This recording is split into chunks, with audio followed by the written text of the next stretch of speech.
Welcome, councillors. Very right.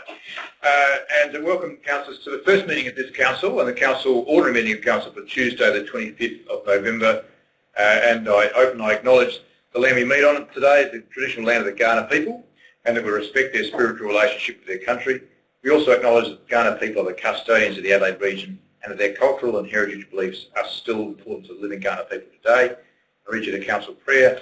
We humbly bow before thy throne of mercy, O God, our Heavenly Father, seek wisdom and understanding as we face the duties of our united task, praying for the welfare of our city and the peace and prosperity of our land. In the name of Jesus Christ our Lord, please be seated.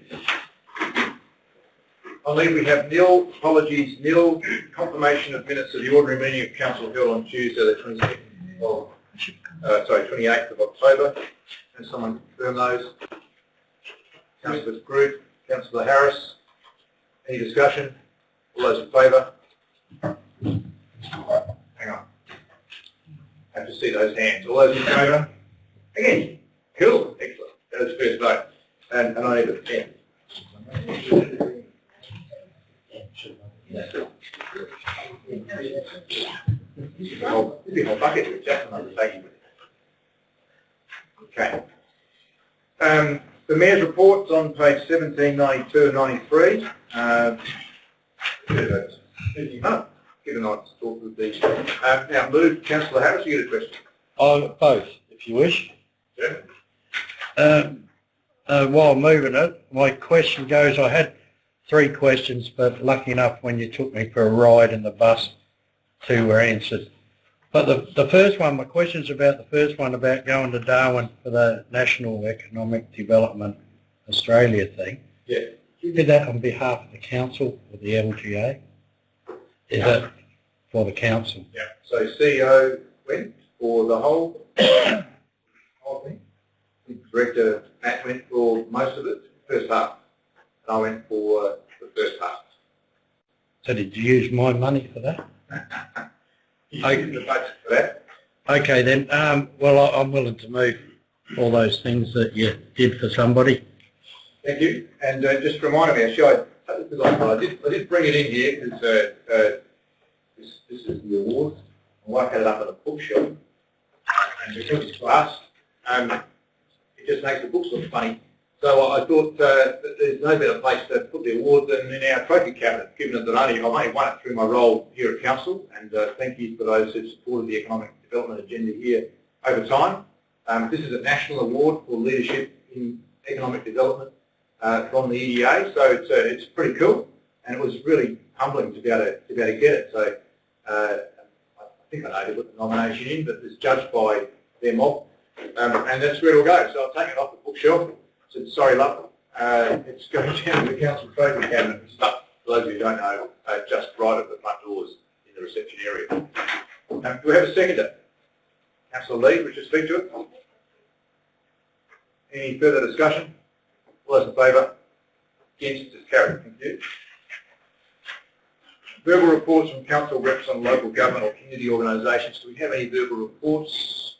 I think Councillor Barnett could be the only one, I reckon, from EPA. You've got a report from there. No. Okay, thank you. Questions with notice nil. Questions without notice, are there any? Councillor Lovell. Just give me a second.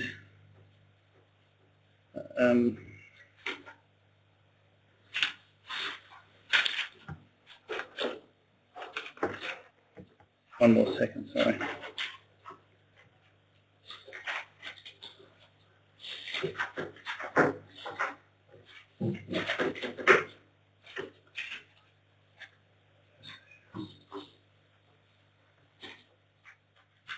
Just trying to find something.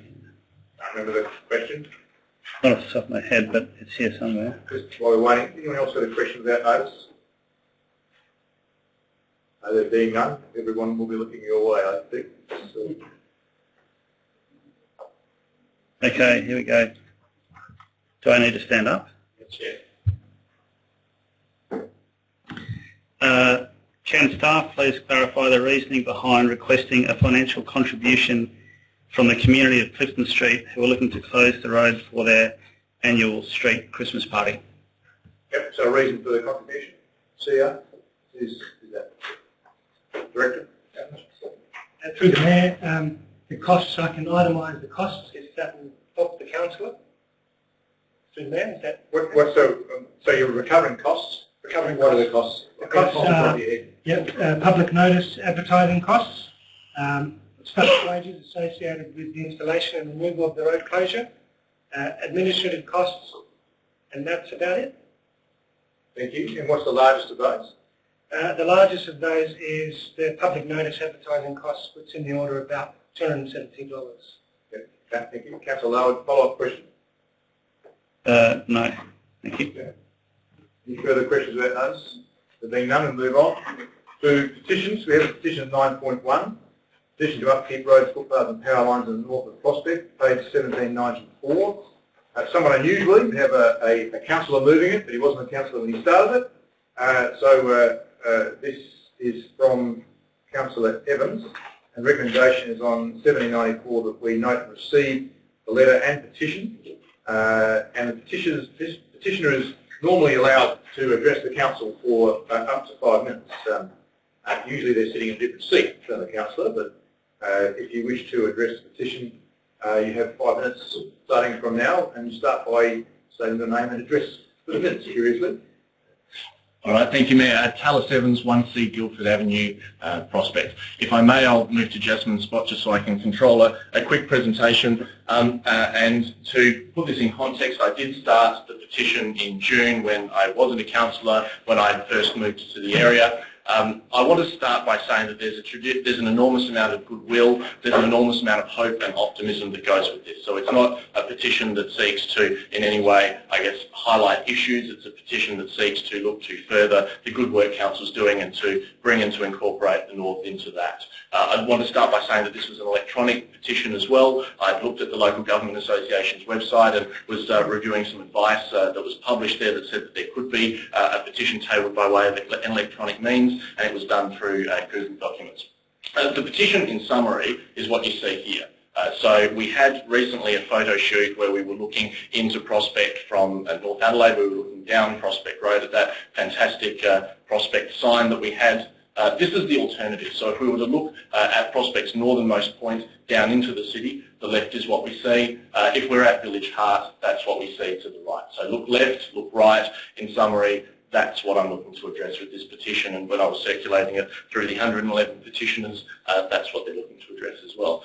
Here's a picture of a broken footpath in Northwood. This is the only picture of a broken footpath in Northwood I'm going to show in this presentation. We all understand what they're about. It's important to note that really it is a bit of a back-to-basics approach. There are a lot of complaints that have been generated, certainly as my time during campaigning, that do seek to highlight the fact that residents are of the view that footpaths and roads are poorly maintained, and I'll just highlight that point.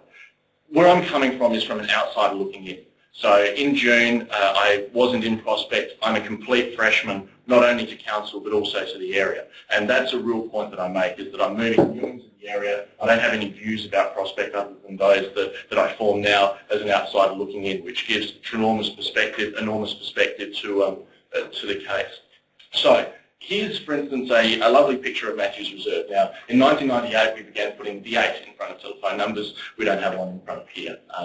Again, just a little highlight of an example.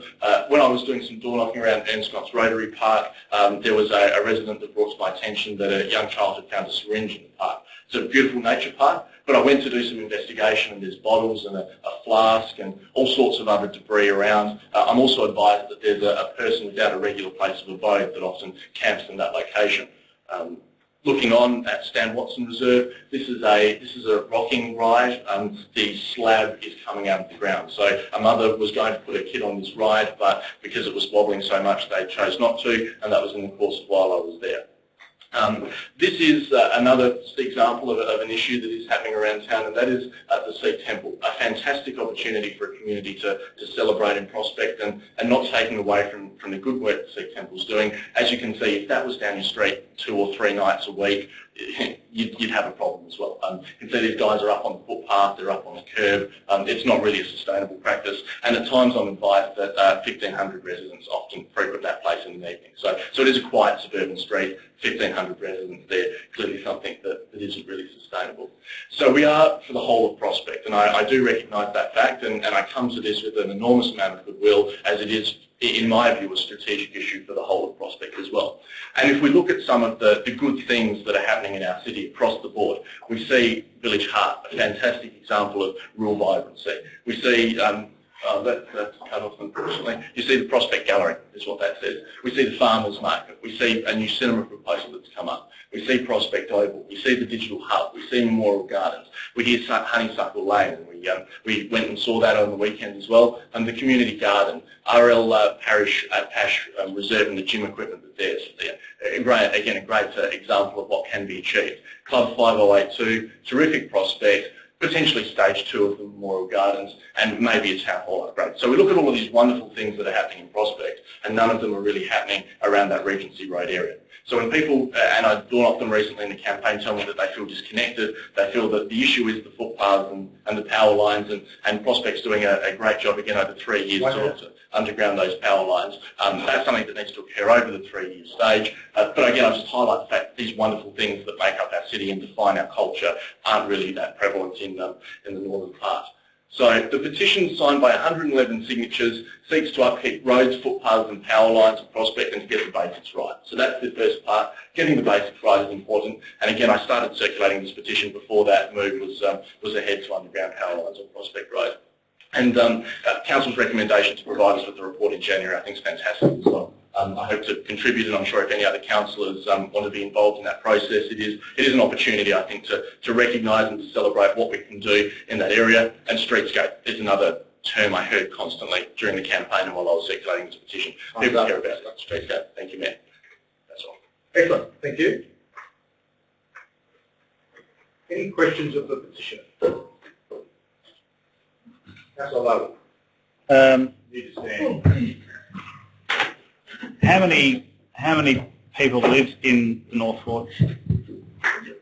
Thank you, Councillor Larwood. There's about 3,700 from memory that are enrolled.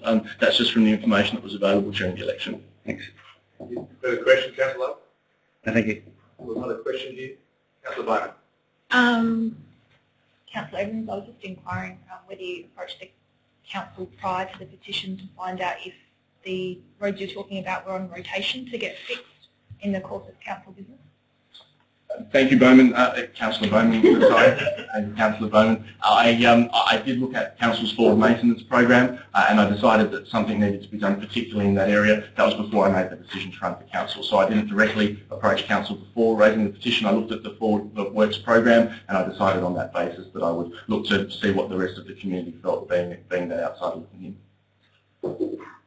Further questions, Councillor Harris? I got a couple. Due to my experience, and I'm assuming got the paperwork here, you don't have any that's actually written on the petition. I don't know how to do an online. Well, I do online petitions, but I haven't sort of said how does that fit into that? Thank you, Councillor Harris. So I looked on the Local Government Association website, and I looked at some advice that was tabled there about online petitions, and the advice that I read, that I interpreted, was that an online petition is possible as long as it clearly identifies the individual and meets other criteria, of which I believe this petition does. It was created through Google Docs, and it's been time-stamped, so the date submission was lodged is time-stamped and dated. That hasn't been included on this format, but is available on request as well. Councillor Harris? And, okay, which I haven't got a problem, I just didn't know how it fitted in. The thing I'd like to say is, and I'm glad you checked beforehand, so my question goes, and perhaps should be remembered, but people live in 3rd Avenue, McGuinness Avenue and 2nd Avenue are also part of the north, because even though we're on the other side of the road, they're the northern side of the city, so Thank you. that's where you came from, I think. That was a comment, not a question. Are you aware? Oh, I put the R word, didn't you hear that? Yeah, oh, okay, Councillor Evans, would you like to respond to that? Yes, thank you, Councillor Harrison. This doesn't transcend ward boundaries. It's not only about the North Ward, it's about that general area of council, of which I'm sure there's parts of East Ward and 3rd Avenue, where my grandparents' home is part of that as well. Further questions of the petitioner? No, okay. Somebody wish to move the recommendations that we have? So move. I think you can. Yes. Not there, is there, Manager Government? No. Unusual. Would you like to speak to it any further? No, thank you, Mayor. Thank you. And seconded by Councillor Lee, which is speak to it. Okay, any further speakers? Can I ask what we're actually moving, please? The recommendations on page 1794. You haven't got that in front of you? Oh, they're here somewhere. Haven't got that page open in front of me right now. Okay, so we move what's under the recommendation, item 2. It's in bold in your papers, and that is what becomes, if you decide to say yes, that's what becomes the official decision of the council. It's recorded in the minutes forever. It's what the staff act on. It's the only thing that gets recorded about this item, other than the petition itself being noted and kept on the records. All the other parts of the report are in the agenda papers forever, but it's not the decision of council. This is the bit that matters. Can I ask just a question before we vote on those? Any questions? Yep. Just so it doesn't become embarrassing later on. Because this petition came in before when you were an ordinary person, should it say from Tallis or as a councillor? And that's only a formality, it's an Ashley question. What page are you referring to? The recommendation. Council notes and receives a letter of petition from council. Is it From Taliesin. not a problem? CEO, when was the petition lodged? Really, I understand that this subsequent to being appointed as a councillor. If I was correct. It was lodged after its swearing in? Mayor, so it was lodged at the date of the Mayor, it was lodged the date of the letter, which I believe is the 15th of November, although it's not quite in front of me. Yeah, the day after signing the oath, declaration made as a councillor. Well, then that's okay. Yeah. It is a little unusual, I have to say, but sorting through a couple of issues. Oh, swearing in was the 18th. Yeah, So when was the declaration made? after we sworn him in. On Tuesday night.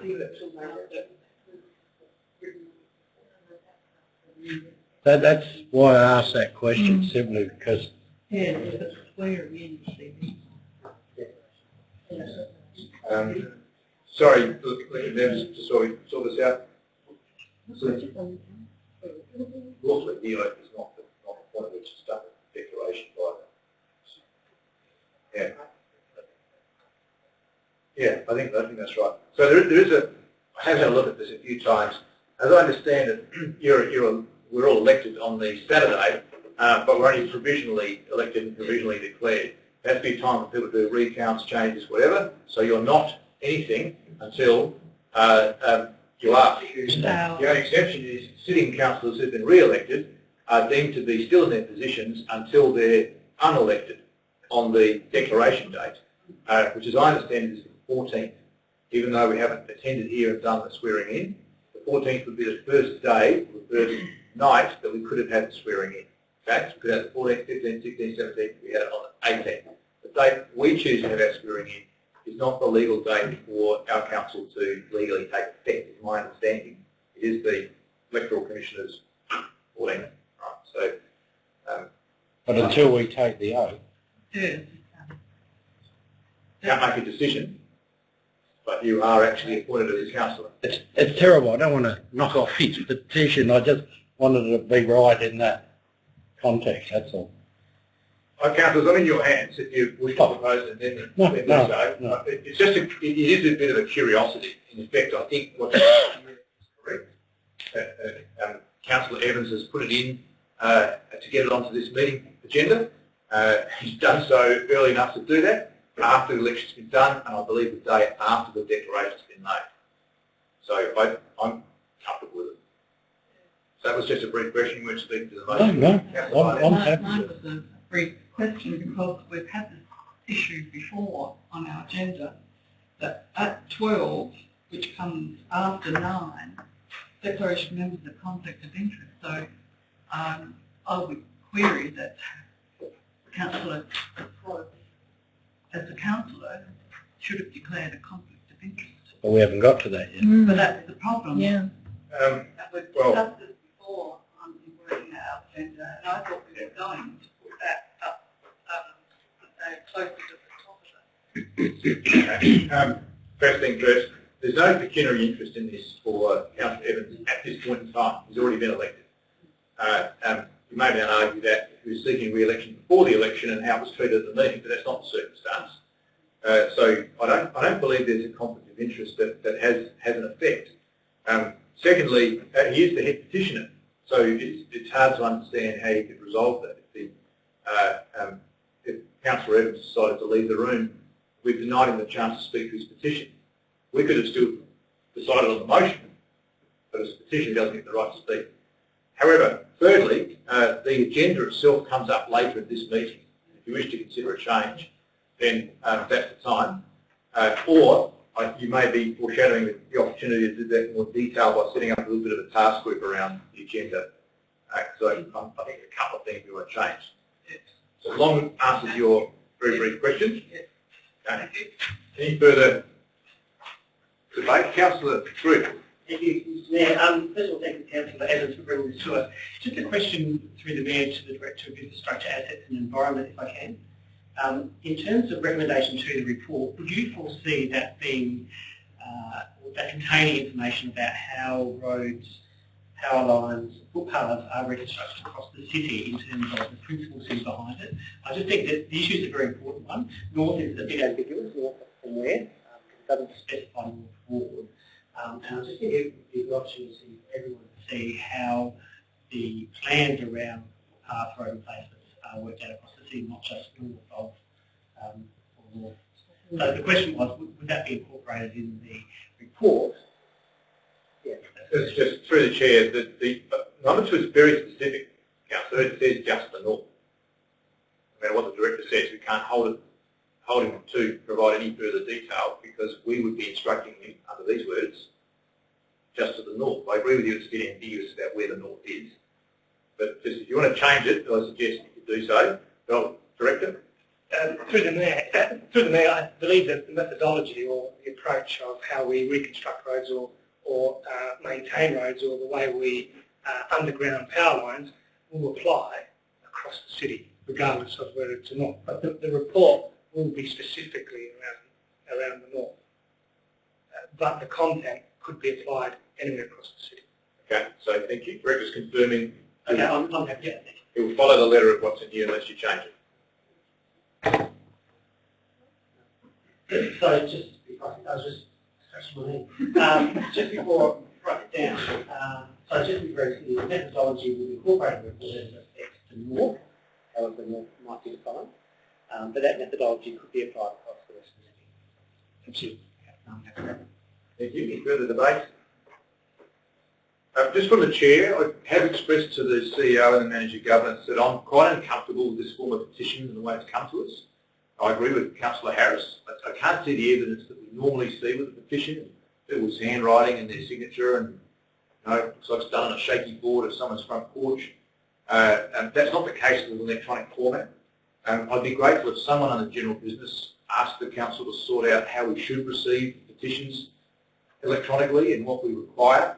And if this is all we require, then we clearly stated when you apply to do a petition to council that this will suffice. If we require something else, that we clearly state what it is that we want. Because it's just really hard for me to get the level of comfort I've got from people's handwriting with this. And I appreciate that there is evidence available, timestamps and stuff, but that's not attached to the petition in this instance. So if someone can think about that in general business, and let's get it tied up to the next person so we're really, really clear about it. And there's no questions at all about that. Okay, any further debate? If not, Councillor Evans, just to sum up. Thank you, Mayor. I reserve my right. Well, you can't. That's it. That is your yeah. Very good. You're expending your reserve right now. So that concludes debate. All those in favour? Against is carried. Thank you. Back to the agenda. We have deputations nil, motions on notice nil, declaration by members of a conflict of interest, which was raised earlier. Do we have any members who wish to declare a conflict of interest? I can't see any. I will note that during the Mayoral Expenses report, I leave the room every single time. I don't get much discretion over it, but I'll leave the room. So you'll hear an address from me and then I'll leave it for you to sort out. And item 13 is a protocol. We need to withdraw, I think would be, all need to come out, don't they? Sorry, I think you did it, Clive. Yeah. Other than the annual report. Sorry, just bear with me. I had focused on the first one, so we need to do a lot of work.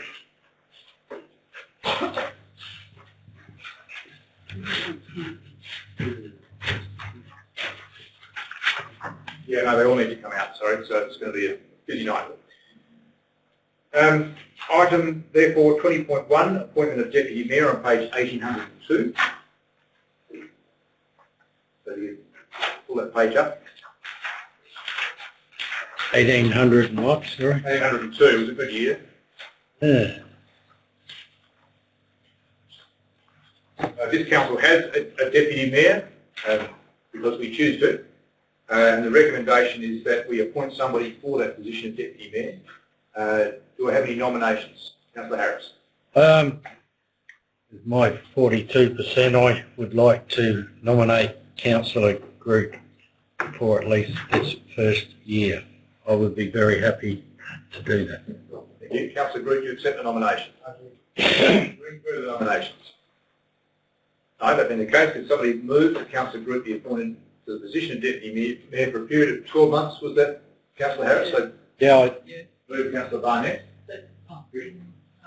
that's what I thought I'd done when didn't I do that? You said 12 months, I wasn't sure that you were moving. I asked for a nomination, but I'm happy to take you as the mover, and it sounds like Councillor Barnett. In the document it says 12 months each time. So I'm doing the recommendation, point 2.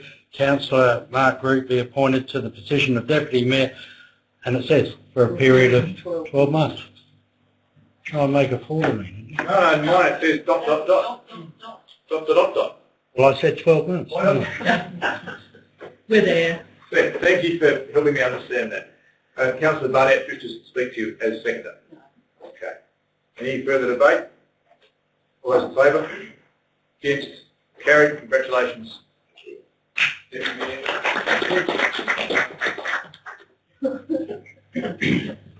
Okay, we have a number of positions here. I've spoken to, I think, most but not all of you. It's my intention that we do this in a discussive format from item 20.2 to item 20.6. There are a number of positions, something like 30 or so, and there's a need for everybody to get involved in the workload of council in this way. So I seek indulgence to suspend the meeting procedures until, let's say, 8:15 to deal with the discussion. All those in favour?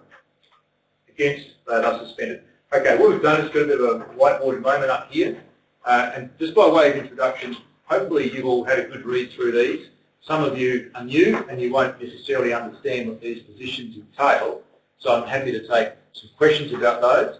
But what I really want you to do is to think about the stuff that you're interested in and or passionate about. There's no doubt in my experience in local government, the more you love something, or the more you care about it, or the more you kind of work up about it, the more useful you will be in that area. The work in these committees all comes back through council. So your work, as passionate and as useful as you think it might be, does not become a decision until it comes back to this forum. Okay, so there's a chance for you to both talk to why you think something happened that's come out of your particular committee or your champion group, and there's a chance for you to defend why you want something to happen but others might be questioning it. Okay, so understand that it's not where the decisions are made, it's where a lot of the hard work is done that comes before this council. I thought the best place to start it would be by working out what the champions would be for the 4 directorates. So not following what we've got in front of us. No, I'd start really, go It's all right. It just means I've got to flip my papers around. Yeah, I know, it's hard. We'll go to 20.6 first, merely because I think it helps work out what your area of interest is, and the positions that follow seem to follow from that that line of thinking.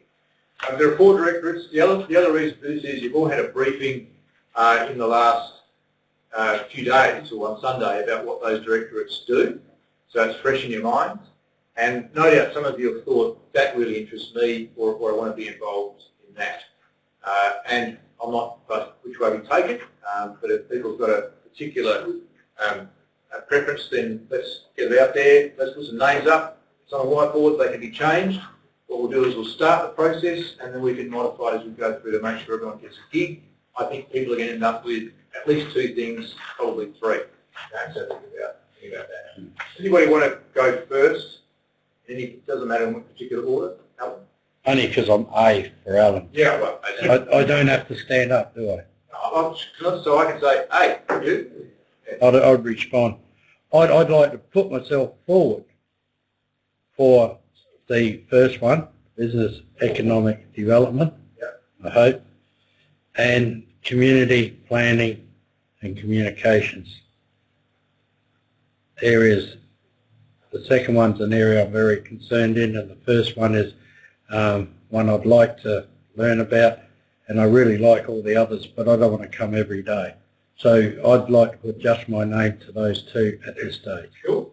In this format here, you might only have your name on one thing, but more likely 2. And sorry, can I just finish that? I don't want to be called a champion. I can be called a friend or anything. Legend? Okay, I can be a legend. No, I don't like to be a champion because I think they're people with sword fighting and pirates and all that stuff. So I just like to be a human being. You want to be a pirate. Right. Human being. Oh, I was going to catch it. Champion/human beings. Alison, do you want to continue around? The A's, business and economic development and community planning and communications. It would be NBN. It's pretty exciting at the moment with business and development. I'm flexible. Cool. And continuing almost alphabetically. Mark? I'll go on infrastructure and assets and environment, and I'm guessing that's probably more to the environment part of that than anything. And community planning and communications. Probably on any. But just because something's full, please don't let that distract you right now. Deputy Mayor? For me, corporate services, Jimmy, and community planning and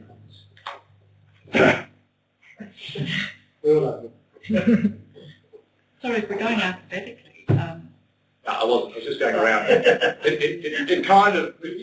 Oh, did I miss you? Yeah. Oh, look at that. Sorry. Why don't you come right back to the beginning? And go to the stage? We just won't go on anything. All right, next. Sorry, Christine. No, well, I'd like to go on economic development. And another one at all? Don't need to. It's looking. I like the infrastructure, assets and environment for a change. Oh, we're a long way from butting this down. You're just the start. All right, Alan, did you? What? 3, 2. I was trying to gesture that I meant to put my name down at corporate services, not the top one. I didn't read the document I had in front of me. I apologise for any inconvenience to the other people who came after me. Corporate services? Yep. Okay. Where are we up to? Monica? Yep. Britain Group. Corporate services. And infrastructure and environment. Thank you. Dallas? The same for me as well, so corporate services and infrastructure.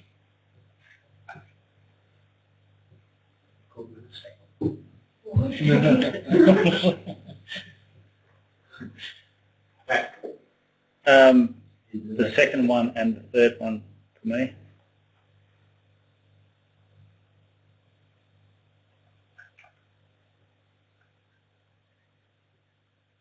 we're one short in economic business and economic development.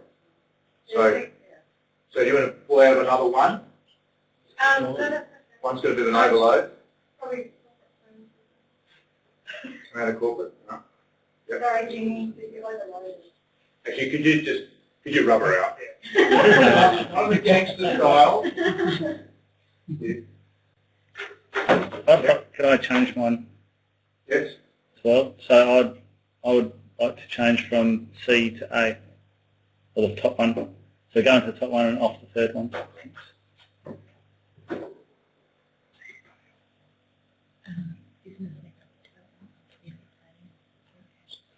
Okay, so we're not going to lock these in just yet. This is just a starting point.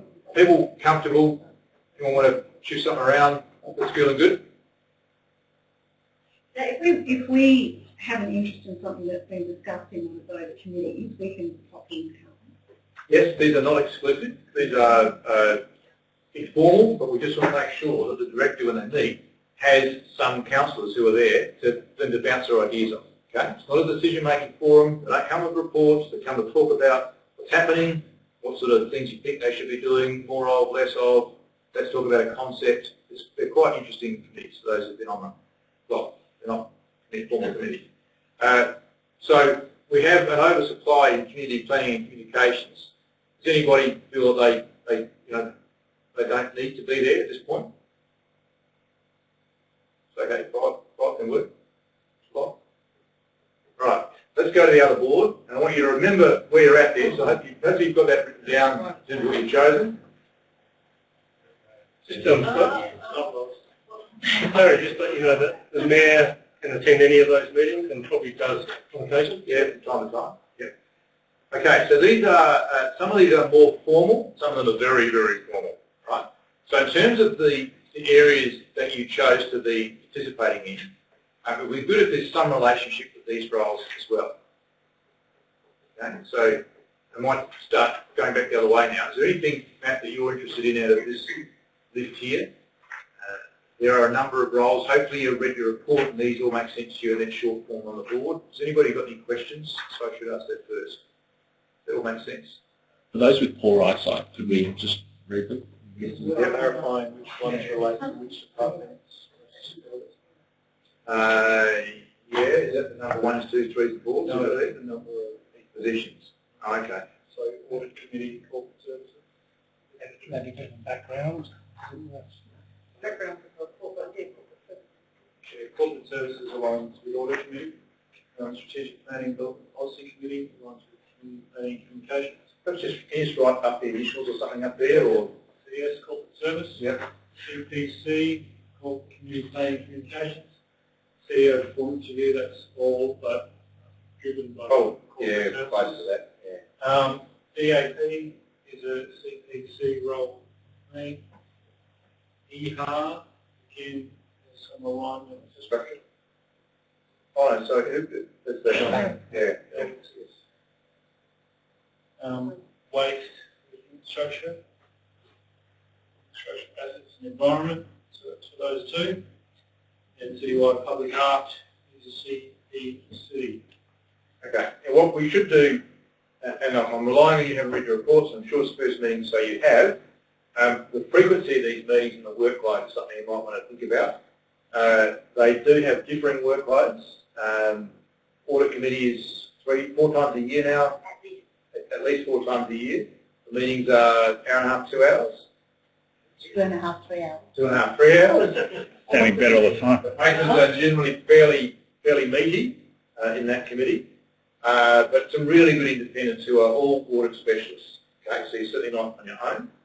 SBDPC, I'm going to say that quickly because I can read it. That doesn't meet very often at all.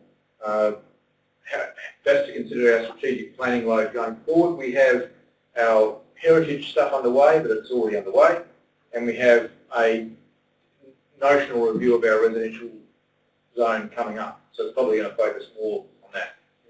There's a legislative requirement to be involved at a certain part of the development plan amendment process. So there is a requirement to meet, but that could be anything between twice a year for 2 to 3 years. Beyond that, we'll be involved. So I would expect less than 4 meetings per year. Yeah, so a much lighter workload. CEO performance review, 2 big meetings a year, April and October, and sometimes in between. But those meetings they can be 2 hours, 3 hours. Yep. And there's 2 sets of positions there. 2 people for 4 years and 2 people for 2 years. Given we've got an even split between you and people coming back, it'd be nice to see one of each in each of those slots, I would have thought, just thinking like a mathematician. DAP, once a month. Those meetings can anywhere from half an hour to an hour and a half, possibly longer sometimes. The DAP is a particular role where you are restricted to talking to any constituents about a particular application before you. So if you're passionate about trying to make sure our development plan is delivered, that's the place for you. If you're passionate about representing the community, it can be a frustrating place because you can't actually do that as a member of that. About an application. Anything else? No worries. EHA, Chris, how often? We need 5 months, I think. 2 months? And an hour and a half? Yeah, we usually meet at about, have a sort of meal, and then we usually finish about 8:30. Well, that's in Norwood, isn't it? And we meet at in the old St Peter's town hall, basically the old section there off Payne Road. Payne Road, okay. So there's 4 positions, 2 are the board members and 2 are deputy board members in case the other 2 can't make it. So generally, our 2, I think, you generally pretty much got there, I think. Christina and the 2 board members have generally always turned up from us, haven't they? Yeah. We've had fairly good attendance of late. Yeah. And it's a very good working group and environment. So I would suggest that the board members have that bi-monthly commitment. The deputy board members really might not have any work to do at all. Yeah. Waste care board members, similar, but waste care is about to be wound up. So that's probably a short-term appointment in terms of the board member and deputy board member. Maximum another 2 meetings, 3 meetings maybe. Yep. Citywide Public Art Advisory Board meets ad hoc. There's no set time frame. It might be 3 times a year, I think. It might be a requirement. And there's one rep there. Those meetings go for an hour, hour and a half.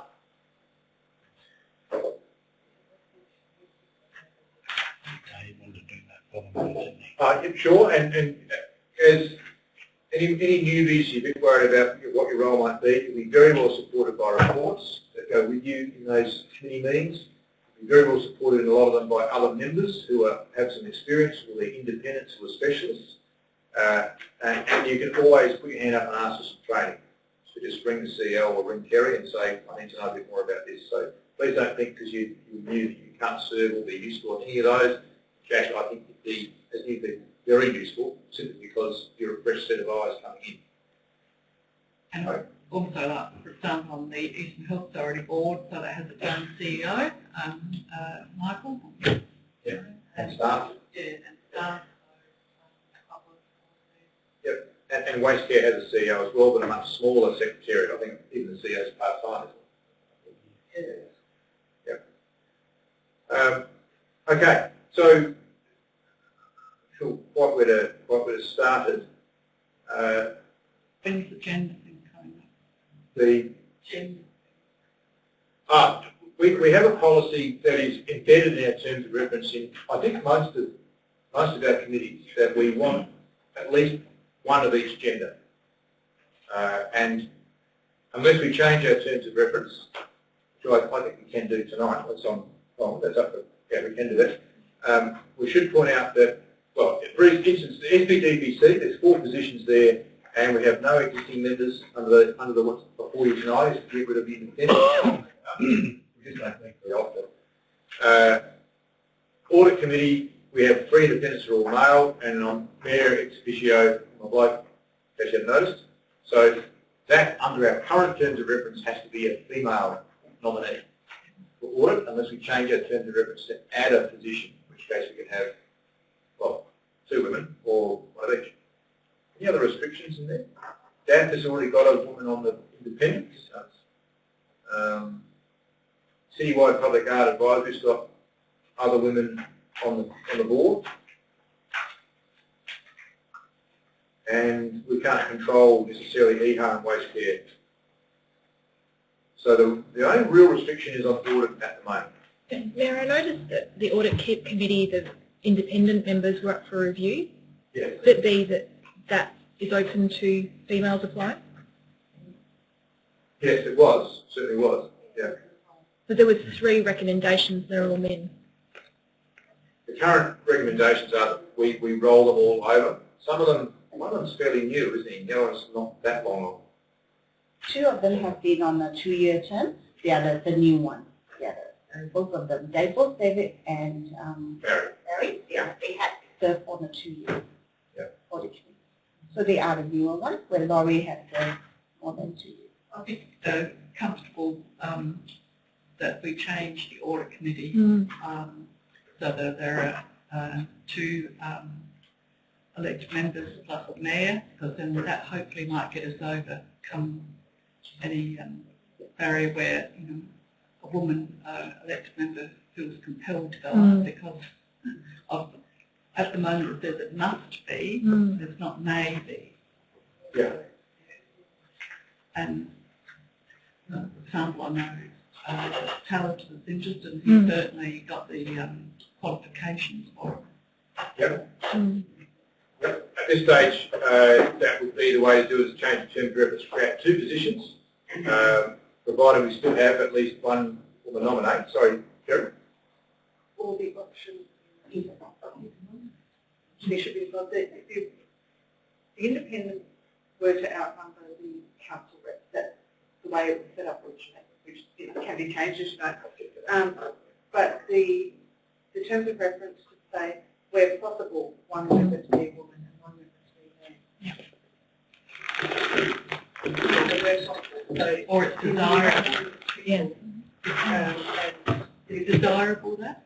Well, yes, it's possible. So tell us what to be on, and that's the wish of the elected members. If we have where possible there, that could go through. And we can still leave it in there so that when the independents come up for review in the future, it might be that you'd strive to get. Okay, let's break it back. Does the legislation require us to have a majority of independents? No, legislation only requires 1 independent. Okay, so we can, and it doesn't have a maximum on the committee size? Okay, so that's easy for us to control. We've preferred to have maximum majority independence so that we get an opinion out of the audit committee that council has to listen to. Basically, that's why we do that. But we don't have to. Sorry, Kerry, the second issue was to change the words around gender representation. I had trouble when I had this conversation with Christine before. So we changed it to where possible. I would have thought that we have a committee of 2 people. It's therefore possible to have one of each gender. By definition. Not unless people put their hand up. Yeah. And what if you have no females at all? Put their hand up, but we need to have a council member, and only a male council member put their hand up. I just think we're going to get tied up in all sorts of language. I believe with David there, if you use the word where possible, where possible it means it can happen. 2, which then means to me you have to. Yeah. Just from my point of view, I think it's important that we comply with our terms of reference at this time, and we consider any alterations to the terms of reference in isolation to this process, and do so with quality of life, rather than trying to adjust the terms of reference as we sit here to meet with our current requirements. My personal view is we should comply, but make the changes subsequent. Ideal, but I get the Oh, right, I thought you understand. Sorry, Mark, what's your reason for that? I believe that there is a fair amount of consideration needs to go into how we work our terms of reference across the board, so that we have absolute clarity and understanding of what we are adjusting. My concern is if we simply adjust the terms of reference for this particular committee, we may not be doing it so in the correct manner. So I would suggest that we go ahead with appointing in accordance with the terms of reference, and if there's some concern about the limitations that the council finds itself within, that that we undertake a full report back to council with a detail of the options available. That way we're not going to make any mistakes. That would be my concern. That's not to say it's unlawful for you to make that decision tonight. That's just my advice. Yeah. Okay, so it's an interesting issue, isn't it? This is the CEO giving his advice. We can completely ignore it, provided we're not breaking the law. And you're not breaking. Okay, so I understand what the CEO is saying. Very learned man. Chris? I can't remember. Do we have any powers to co-opt? It's in the terms of reference. I don't recall any in that committee. Well, I mean, we can change the terms of reference at this meeting or a future meeting. I'm just thinking, particularly the audit committee, it's very sort of heavy going. We've got the next meeting coming up in early December. Yeah, and I would have thought it would be desirable, you know, to have a particularly new member there at the December meeting, but I'd be guided by Ginny. What do you think? Okay. Yeah, so other members can attend any committee meeting. It's merely just the voting. That's if you're on a committee you can vote if you're attending, but not on a committee you can't vote. And Jenny, the next meeting is December the what? 15th. 15th. Yep. Monday. 15th. Yep. So just because otherwise the next one will be in March, February, March, so we have to slot one in for December. So really it's up to elected members. 6.1.1 of the membership is that at least one member of the audit committee is to be a woman and at least one is to be a man. At one point in time that was quite important to the audit committee and council at that time to have that clause. So I guess I certainly agree with the intent and the spirit, but it does tire with the wording enough. Yeah. So I mean, in terms of the nominations, are there any of the females here who are interested in being on that committee? One says no. Alison says no. Christina says. Well, I only went on last time because there was no other female, basically. And it hasn't improved much this time round. You're doing a fine job on there. We need to. Can I start this question? Is it possible to nominate tonight and then take Mark's advice, look into it, and then we can appoint somebody else in the interim? Like we don't have to just make the appointment tonight, do we? We can do it in the future as well. We have to appoint tonight to get to a meeting in December 15th. You still appoint tonight, Yeah.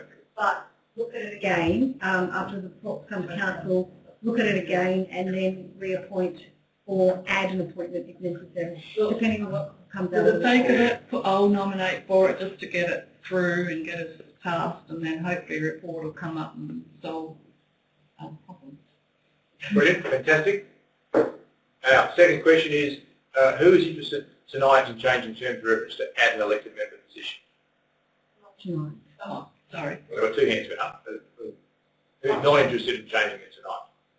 It's just a straw poll or a vote. After we've done it. Only because I would like to take the CEO's advice and wait for the report. Okay, so generally people comfortable to take the CEO's advice, going to change it properly? Yeah. And we're likely to get a report sooner rather than... 2018, we'll get one. Thanks. Well, I think CEO's right. When we try and change these things on the trot, we generally bugger up the grammar, something, there's a word out of place and it gets a bit hard to interpret later on. Okay, so let's keep going through. We'll start this side and go around. Matt, checking the time. Is there anything there that particularly gets your interest, given the directorships you just agreed to be a champion for? What are the, so you've talked about the length of the appointments in some of them, but what about the rest of them? Are they all 1 year, 2 year, 3 year, 4 year appointments? And let's mention they are they're in the papers. No, off the top of my head. Some of the staggered. They're mentioned there for the term. The whole term. It's the strategic planning, the whole thing, isn't it? For the term of council. It's in your, so on page 1804, Audit Committee is until 31st October 2016, so that's 2 years. Strategic Planning and Development is out there somewhere. Please, strat planning is the whole of the term. Performance review, there are 2 dates there. That's nice and clear. DAP. The whole term. I don't think it was. 2 years. 2 years. Yeah. EHA. No. This is the whole term.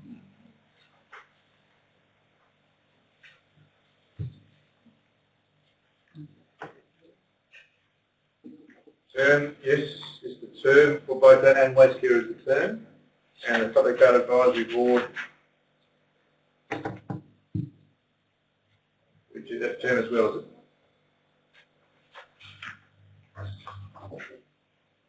Yeah. Again, we can change those if we want to by changing our policy in terms of reference at some point in time. So, that was to answer your question. Yeah, thanks. So I am interested in the strategic planning one and also the CEO performance development review. Okay. Dallas?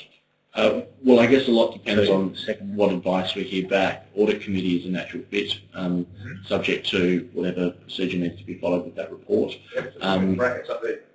So I guess assuming that transpires, the other one I might be interested in is the Eastern Health Authority, just an opportunity to involve in that organisation and its work as well. Yep. Again, there's at least 2 places in here for people, so we'll work on 2 for now. Monica?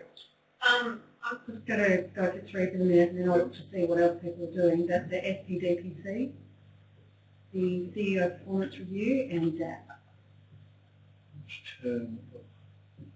CEO performance. Oh, so one's 4 and one's 2. Is that what that's saying? Yeah. I'll put up down 4, but then I'll see what else happens with the people on SPD. Yep. So 4 and DAP there. Mark G. For me, the DAP, I've named up the DAP, yep, and also the CEO performance. So, 4 or 2. I'll go 4 to start with. Okay. Bottom one, EY Public Art Advisory Board, that sounds like yes, right? And I'll move over to that. Okay. Christina, you're up for audit. Anything else? We've done the CEO performance review. And just, just because you're there now, do you wish to continue or not continue? Well, I'll just see if anybody else is interested. Or be a deputy? And you come in here and Okay. Hold that thought. Alison? Strategic planning and development, and also the DAP. On the DAP. Okay. She's a down girl. Alan? Specifically, the CEO performance for the 2-year one, simply because I think it's good, particularly new people do it, and I'd feel comfortable doing it that first bit. But if other people's names there, I'll pull it out. But if not, I'll leave it in there. Yeah. Yeah, we ultimately we resolve this by a vote, so if we need to, but let's just keep going through this process. Anything else, Alan? No, mate, just something to keep an eye on you that's not up there. Watch you. The deputy. Watch you. Waste Here to make friends. Up there, I'll put you down for waste care. How many meetings and what Probably 2 or 3 in sort of the next 6 months or whatever? Yeah. Okay, I need to, we've run out of time in our meeting procedures. This is going well, but obviously we need more time. Let's suspend meeting procedures until 8:45 should be needed. Those in favour? Against, carried, suspended. Okay, so let's have a quick score check. Audit's okay. SPDPC's getting pretty close. Performance review is a bit oversubscribed, but not much. That looks pretty good. We'll probably give that a tick. EHA board members were a bit light on in both members and deputies, and waste care we need a deputy. Okay, I'll put down for the deputy. Deputy for waste care. Well, put me down for EHA 2. What was down there? EHR for position 2 for Christina. Alright. Yep. And if nobody else, I'll go on the SPD PC, the last. That would be good. That would be 2 returned and 2 new. Nice balance. Where we have a gap. EHR deputy board member positions is about our only gap. And we have an oversubscription in the CA Performance Development Review 2-year bracket. I'll pull out if people want it, but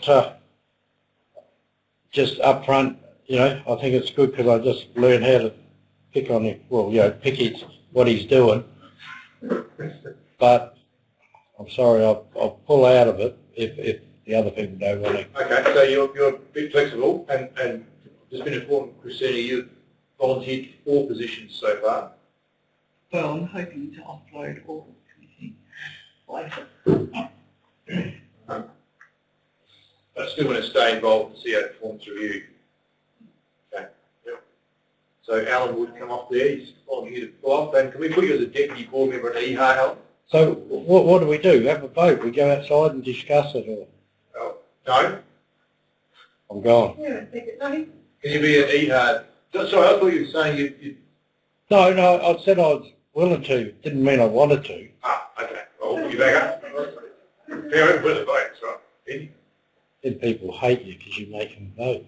Not at all. No. Well, bear in mind, I have deliberately pushed the thing around and gone back again, so people who are last look like they're adding themselves on. The people who got to go first look like they're the first ticket. Don't read it like that at all. It's just by virtue of the process we're using. Okay, we have a couple of EHA deputy board member positions vacant. I don't think they'll get a big workout. I know Christina's been pretty loyal to that. I'll go with that then. Yep, Mark is a deputy. Yep. Who's the other? Oh, you're attached? Yeah. Really? Well, attach me to Christine.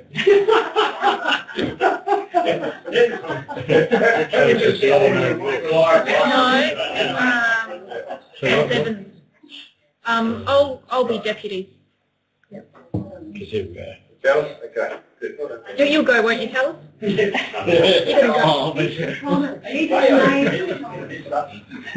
just made him sign something. Okay, now I'm going to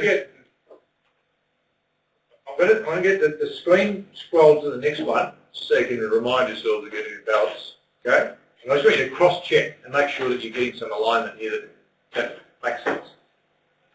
Now, if you pull this one up, we won't see the other one. For instance, council standard, you want to be involved in the green stuff, or waste care is pretty much correct. That was the good alignment. Yeah. So is anything there not gel, or does anybody think they should tweak your nominations there? No? All good? It might make sense that I went off one of those 2 on corporate services. That would balance things out a bit more there as well, and that's more in line with what Yeah, but that's okay. That brings them down to all having 4 members. That'd be good. No, he's saying coming off business and economic. No, coming off. Community, you going to corporate. Yep. Yeah. That's good. Nice. Everyone's on 2, I take it. Is that how that's worked out? Yep. So just go back to the other screen, and again, just recalling what directorships you're attached to. Have you got good alignment here?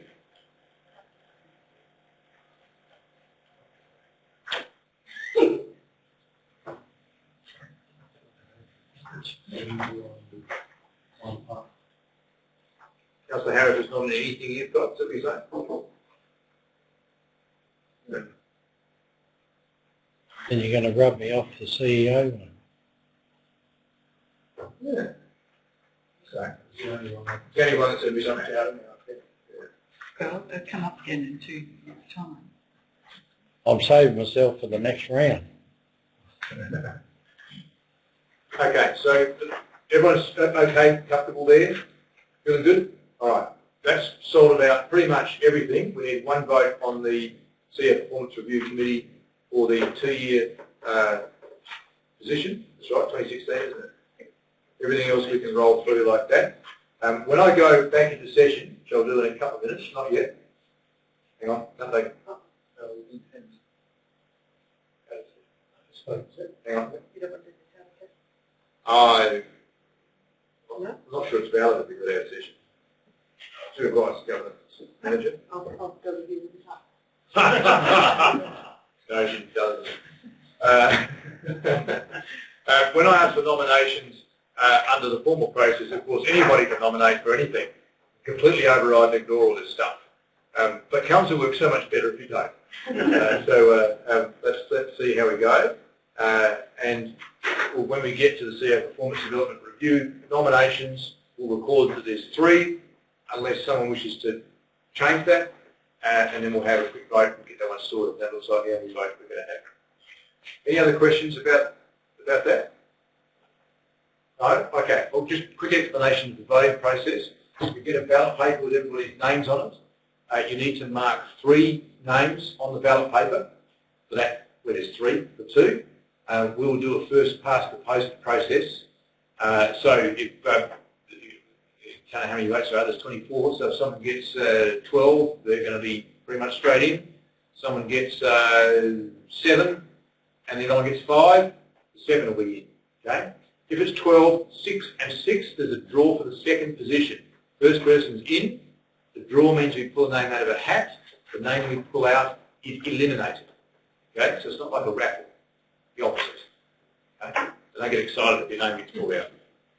That goes for all the voting we do where there's positions involved. Okay? We don't have any after this process.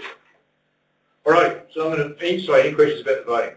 So if I was willing to pull out of the CEO performance position and there only left 2, that would kind of clear everything up, wouldn't it? No, it ain't clear that up. It's the only voting one. That's the only vote on the Yeah. It would stop us needing to have a vote. My only concern about that is that would mean all 4 on that performance review committee are councillors that have been returned. That doesn't matter. That's okay. So up to you. I'll let you think about that. We'll call us back into session. When we get to that item, you can work out whether you're going to nominate or not. We're on page 1804. Item 20.2, recommendation at number 2. And I think this is fairly straightforward. Do we have a nomination for item 5? Councillor Barnett, I believe. Councillor Barnett. Good. Any further nominations? This is not in line with that. You need to record a nomination anywhere? What page are we on? Sorry? 1804. Yes, it is. 1804. Okay. Okay. Sorry, people know where we're at? Yes. Yeah. Sometimes I go a bit fast. Can you say the pages as we get them, please? 1804 is okay. Yeah, I did. So, Sorry, 2. I know. it's okay. Oh, so this is the Wi-Fi. Oh. You're lucky to have. I suppose it's 400. I thought I was doing something wrong. It looks like it is, but it's I'm not. going to go through. 1804. Just turn it off. Oh, look, okay. I'll give you this. Right? Oh man, this is why I don't like iPads. Okay, councillors, we're all up to speed. Councillor Larwood, have you got your papers up there yet? No? Then snuggle up to Councillor Evans. No, I have. I was just commenting on how much I don't like an iPad, that's all. They take a bit of getting used to these. Are you looking at it on Goodreader or on the website? It's all been a bit, Website. it's a bit slow, that's why it's not coming up. Okay. You want to get it into a reading tool. Oh, okay, so not online. Move it around a lot easier. Right. Goodreader. You got Goodreader on there? No, because it didn't come standard. Okay, we'll give you a bit more time to get to the particular I'm there. I'll just look over Alan's The good old paper. printed thing. Yeah. If you've got an iPod app, it opens an iPod. Okay. iPod. Are we there? 1804. See all the items, terms of reference, sitting fee for the independent members, the extensions for the independents, that I'm there, item 4 and item 5, Councillor Barnett's nominated herself to be on the audit committee. Okay, I'm now looking for a mover for all of those items, 1 to 5. Councillor Standard, do you wish to speak to it? No, thank you. Do I have a seconder?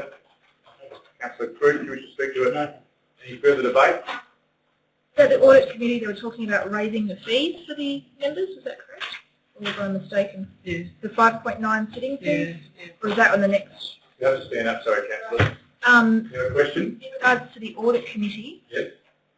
maybe I'm jumping ahead, but 5.9, they're proposing to increase the sitting fee. Is there a reason for that? I'll ask the question. Director? Thank you. That is to bring in line with the City Fee Act. And the audit committee has not had an increase for the last, 3-4 years. Okay, thank you, Director. Councillor, do you have a follow-up question? So just, I suppose, referring to the other councillors, if they see that's a reasonable increase or if it's necessary, given we're watching our budget. Thank you. Any further debate? No, that ends debate. Back to Councillor Standard if you wish to sum up. Fine, thank you. All those in favour? Against? Let's look at that hand. That's carried.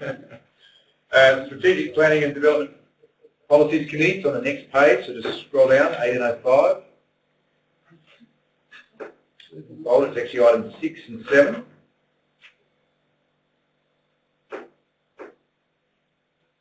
Item 7, myself and councillors 1, 2, 3, 4. Can someone nominate all 4 just for purposes of the records? Councillor Larwood nominating yourself and Councillor Lee and Councillor Bowman and Councillor Barnett. Yes. Very good of you. Pleasure. Do the councillors Lee, Bowman and Barnett accept? Yes. Thank you. Any further nominations? What's the name at the end? That's term. Oh, term. Bye. There and next time. Councillor Term. Okay, that's the nominations filled. There's no need for a ballot. Can I have someone please move items 6 and 7? I'll move. Councillor Standard, wish to speak to it? No, thank you. For a seconder. Councillor Harris, wish to speak to it? No, thank you. Further debate? All those in favour? Carried. Thank you. CEO Performance Development Review Committee, items 8, 9, 10 and 11. Someone wish to nominate Councillors Lee and Groot? So what page is that one? Sorry. 805, 1805. Sure. Councillor Bowman nominated Councillor Lee and Groot, both willing to stand in that term. And for the 2-year term, someone nominate Councillor, who wishes to run for this position? I'll nominate You will nominate who? Councillors Larwood, Barnett and Harris. Okay, Councillor Larwood, are you willing to stand? Yes. Councillor Barnett? Councillor Harris? Yep. Okay, thank you. 3 nominations. We'll now pause for a ballot. Sorry, hang on. Nominate to Yeah, sorry, yes. Barnett and All right. I'll withdraw from that, and so we don't have to go through the process. I'm looking forward to I know. doing the ballot. I just got to this point to see it tonight. How are you ever going to learn? Okay. Very grateful for you for the simplicity of the meeting, but, you know. Keeping in mind. Just wasted 8 pieces of paper. Expired. Yes, it's a 2-year term to the point. Okay, thank you. Are there not any further nominations? There being none, someone please move 8, 9, 10 and 11 as on the screen. Hopefully, all those little names. Councillor Lee, could you speak to it? The seconder, Councillor Evans, could you speak to it? Any further debate? All those in favour? Against? Carried. Moved Councillor Lee, seconded Councillor Evans. Alrighty, well done. Better to go. Page 18. Cheaper attendance instead of order. I appreciate that. I feel terrible now. 1800.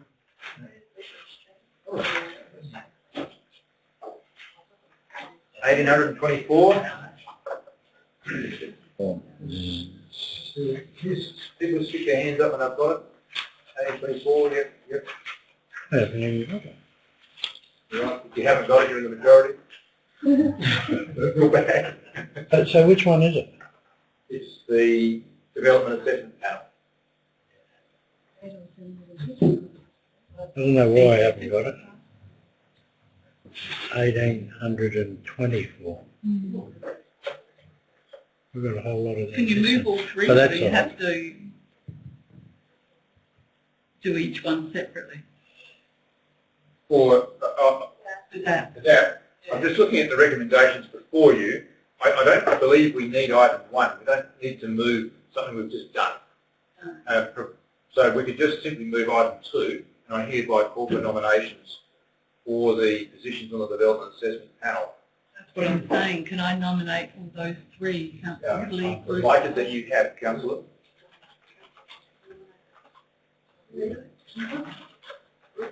Nominated Councillor Hall, Councillor Bowes, and Councillor 3, I believe. Thank you. Any further nominations? There being none, I have a mover for item 2, ignoring item 1. Move Councillor Standard, wish to speak to it. Seconded Councillor Barnett, wish to speak to it. Any further debate? All those in favour? Against? Is carried. Thank you. Next one is on regional subsidiaries, on page 1838. Got that page.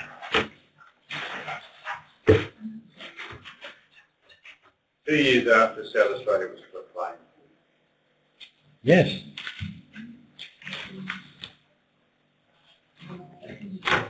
Doesn't make any sense to me.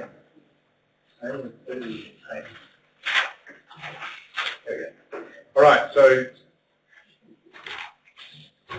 we've got that in front of them. That's good. Someone please nominate Councillors Evans and Barnett for the Councillor Lee. I'd second that. That needs a seconder. Thank you for offering. And the deputy board members' positions. Can someone nominate?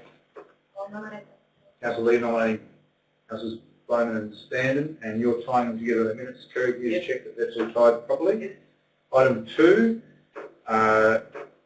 could someone nominate for the Waste Care Board member? Nominating for Waste Care, nominating Councillor Standen. Yep, you accept? Yes. Yep. Councillor Group. And the deputy board member? I'll nominate Councillor Harris. Councillor Standen, nominating Councillor Harris. Sorry, I just need to technically ask, are all nominees accepting their nominations? Yes, sir. Yes. Are there any further nominations? The Dean, none. Someone move items 1 and 2 of those names inserted. Councillor Harris, would you speak to it? I thank you. Seconder. Councillor Lee, would you speak to it? Any further debate? All those in favour? It is carried. Councillor Larwood's getting a copy, and just for your information, if you're not in your chair, you're not allowed, you can't vote. So if I'm, put your hand up, it's very gracious of you. The rules state under the Act that you need to be seated. Read it as this: if you've got a pulse and you're near the building, I'll be asking for you to vote on contentious things. You just can't leave the room. But I technically can't accept your vote when you're standing up. He would put his hand up to say the coffee waters. Yeah, I just thought it's a good time to let you know about that little rules. Not meaning to pick on you, Councillor Larwood. Next one is appointment to citywide Public Art Advisory Board on page 1842. Thank you, I accept. Thank you. Trying to second it now. Standard. Further nominations. Being none, do I have a mover of items 1 and 2? Councillor Group, wish to speak to it. Seconded by Councillor Barnett, wish to speak to it. Any further debate?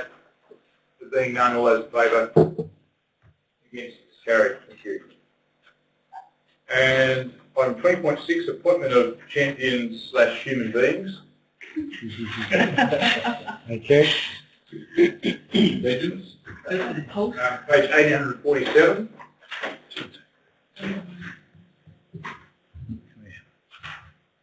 You need a nominee for all of these? Not. Okay. So, unless someone objects now, Minute Secretary Chair is going to type all those names in. Just give her a chance to do that. So they're all 4 names in the 3 lines, is it? Yes, 4 for each, yeah. While we're waiting, I discussed this with the CEO before. We had 6 before, and some only had 2 reps. So if one's away, you get a direct meeting with one person, and it's kind of not much of a committee. One person's put value, but they feel a bit disappointed about it. This will mean there's going to be at least 2 or 3 people there, which I think will make this much more worthwhile. And I think for the newbies, I think you'll enjoy this process. We're all evenly dispersed. So we've got news and olds, Christine? I think Yep. Yep. Yep. I think you're right. Excellent. Except for, no, that's right. There's two return and 2 new in each. That's very good. So nominee, no changes to that. Can I have someone move that way? Councillor Barnett, do you wish to speak to it? No. Seconded by Councillor Lee, do you wish to speak to it? Any further debate? All those in favour? Against? Is carried. People know I'm here, I reckon. Okay, that concludes all the nominations and elections to those positions. Congratulations, everybody. I think that's a really, really great start. Certainly different to the first time I came on council, where the returned elected members all stitched up jobs for themselves and left nothing for the newbies. It was interesting. So I hope you've enjoyed that process, and I hope even more you enjoyed being engaged in those committees. The box load of papers is coming your way tomorrow, and no, it's not going to be that bad. You'll like it. First, commitment. Directors, what's the first thing for anybody? We've heard about audit committee on the 15th of December. Anything before that? Champions meeting this Up to next year. The champions meeting, you might get one before Christmas, sounds like. DAP. DAP on the 8th of December. Alright, so for those, so the Development Assessment Panel members, Councillor Scroot and Lee are familiar with the process. Councillor Bowman, suggest you put your hand right up there, get some really good briefing, read the development plan, which I think you've had a good look at. But get prepared for that. That sounds like the first step off the rank. Brilliant. Well done, everybody. That's great. All right. Item 20.7 is this council meeting and workshop arrangements on page 1849. Councillor Harris. I'd like to move the recommendation and fill in the blanks, because otherwise they're not much good. Yep. And the first one is regards ordinary council meetings. I'd like to make that 7 p.m. All right. The workshops as is, and I think that's 6:30, isn't it? 6:15. 6 p.m. No, it's been 6:15, but we meet a meal at 6. Sorry, Councillor, you're asking a question about whether it was 6. Because I was willing to move the same as what it was, and so I wanted to make sure. I thought it was 6:15, but you come at 6 o'clock to have your pasta. 6 o'clock to eat for a 6:15 sharp start. Yes. And I'm moving 3, but unfortunately I didn't look at it properly. I apologise. But I'm still... Or the schedule of meetings? For January. Oh, For the whole lot? Yeah, the whole lot. Okay, I'll move it. Councillor, I heard you asking a question, is it the whole lot? It is in essence that you are moving that the first and second Tuesdays are workshops, and the fourth Tuesday is a council meeting, as it has been for years. Yes. The dates are provided, the holidays are shifted, but generally you're moving that the first and second Tuesdays are the workshops, whereas I think we previously had the second and third Tuesdays are the workshops. Right, yes, I thought it was different. So, okay, I'm willing to move it like that. Right. And did you speak any more to it? No, apart from the fact that let's hope it's there, and I do see a blossoming thing, and don't please get excited that the fifth one or the third one we have off. Don't plan sandwiches for that one. But I'm willing to move it and looking forward to 4 years of no Tuesdays.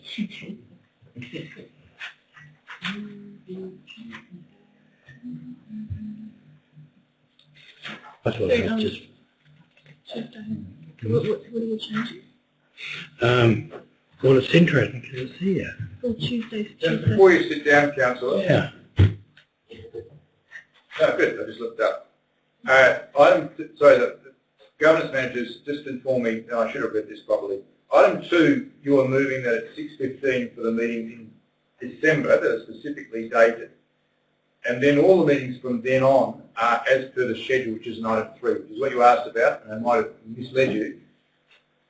Item 3, if you go to page 1852, has all the workshops at 6 o'clock. Yes? I presume, CEO, that would mean that we come at 5:45 for dinner and start the meeting at 6. That's enough. Okay. The intent was to maybe bring the workshops forward slightly so we have more time doing workshop items, and that's what's reflected in here. If Councillor Harris wants to change it, we could just change the time back to 6:15. I didn't want to change it. Yeah, so you're happy with 6? I am, but I'll just look to other people because it's quite comfortable to me. 5 o'clock's okay, but... No. Eh? I prefer... No, what 6 we had o'clock. before. 6 o'clock for a meal and 6:15 start. Yeah. Be a bit more efficient. So while in your moving speech, which I found very moving, what you were moving was to keep it the same as it was, I understood. Excepting for the actual council meetings. It's forward at 7 o'clock. Yep. With the workshops then, I must advise you that item 3 seeks to shift the workshops to 15 minutes early. Mm. And that may be not what you want to do, Councillor. No, I don't want to do that. I want to do 1 at 7 p.m, 2, which is I'm happy to bring forward the December one because it's Christmas time or New Year time, and 3, I actually want to put it as all the meetings at 6:15. Yeah, 6:15. Luckily. Workshops at 6:15. I hope the other councillors have that same desire. Let's vote so I can go to the toilet. Yeah, thank you, Councillor Harris. Sorry about that mix-up. Yeah, so I'll be turning up at 6, but the meeting formally starts at 6:15. So a little bit of background from the chair. They are recorded at the moment, and it's good to be able to finish eating before the recording starts at 6:15. We could change the recording later on, but that is a bit of sense about why we do the 6 or 6:15. Thank you. Do I have a seconder for the motion as moved? Councillor Barnett, do you wish to speak to it? Any further debate? All those in favour? Against? It's carried. Thank you. Next item is 20.8 Code of Practice, meeting procedures for meetings of council and council standing committees. Recommendation is on page 1853. We wish to move that we adopt these procedures as presented, notwithstanding we might have a review at some stage of these in more detail.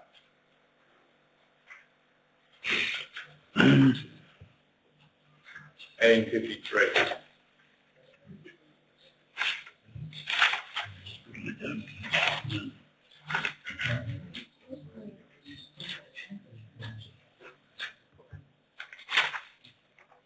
review that.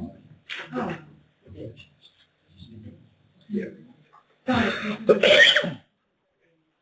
Just by way of information, councillors, these are our meeting procedures, which we can change at any time we wish. So these are to make sure we've got a mechanism to keep us going. But if we came back in December and said, actually, we want to change clause 15.3 part 1, we can do that. Okay. Happy to move as they are, Councillor Lee. Can I ask a question? With respect to it, Councillor Lee, I'll come to Councillor Harris in a second. Councillor Harris, you have a brief question.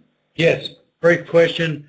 I've got page 882, which is council meeting ordinary agenda template, right? So if we vote for what we're just voting for now, yes, that includes that template on page 1881. It does, until we choose to change it. Okay, well, so okay, I'll just ask one more question before I pose or whatever. Because in that one, the reason I have the question, I think it was in that one, is where the mention of the Ghana people is and the council prayer. Is that? Yes. Now, if I'm not happy with that situation, and I'm only similarly asking a question, if I vote for that, I'm voting to accept that too, isn't it? Yes, you are. You're voting to continue the same agenda we have now until, and if you want to change it, until you convince council to change it. Right. Well, I'll wait then because I'll oppose it, and I'll say my reason why. So your options, just by way of explanation, are to vote against it, in which case we have no meeting procedures, which is kind of interesting. I need to seek direction on that, or to seek to amend what's moved. Okay.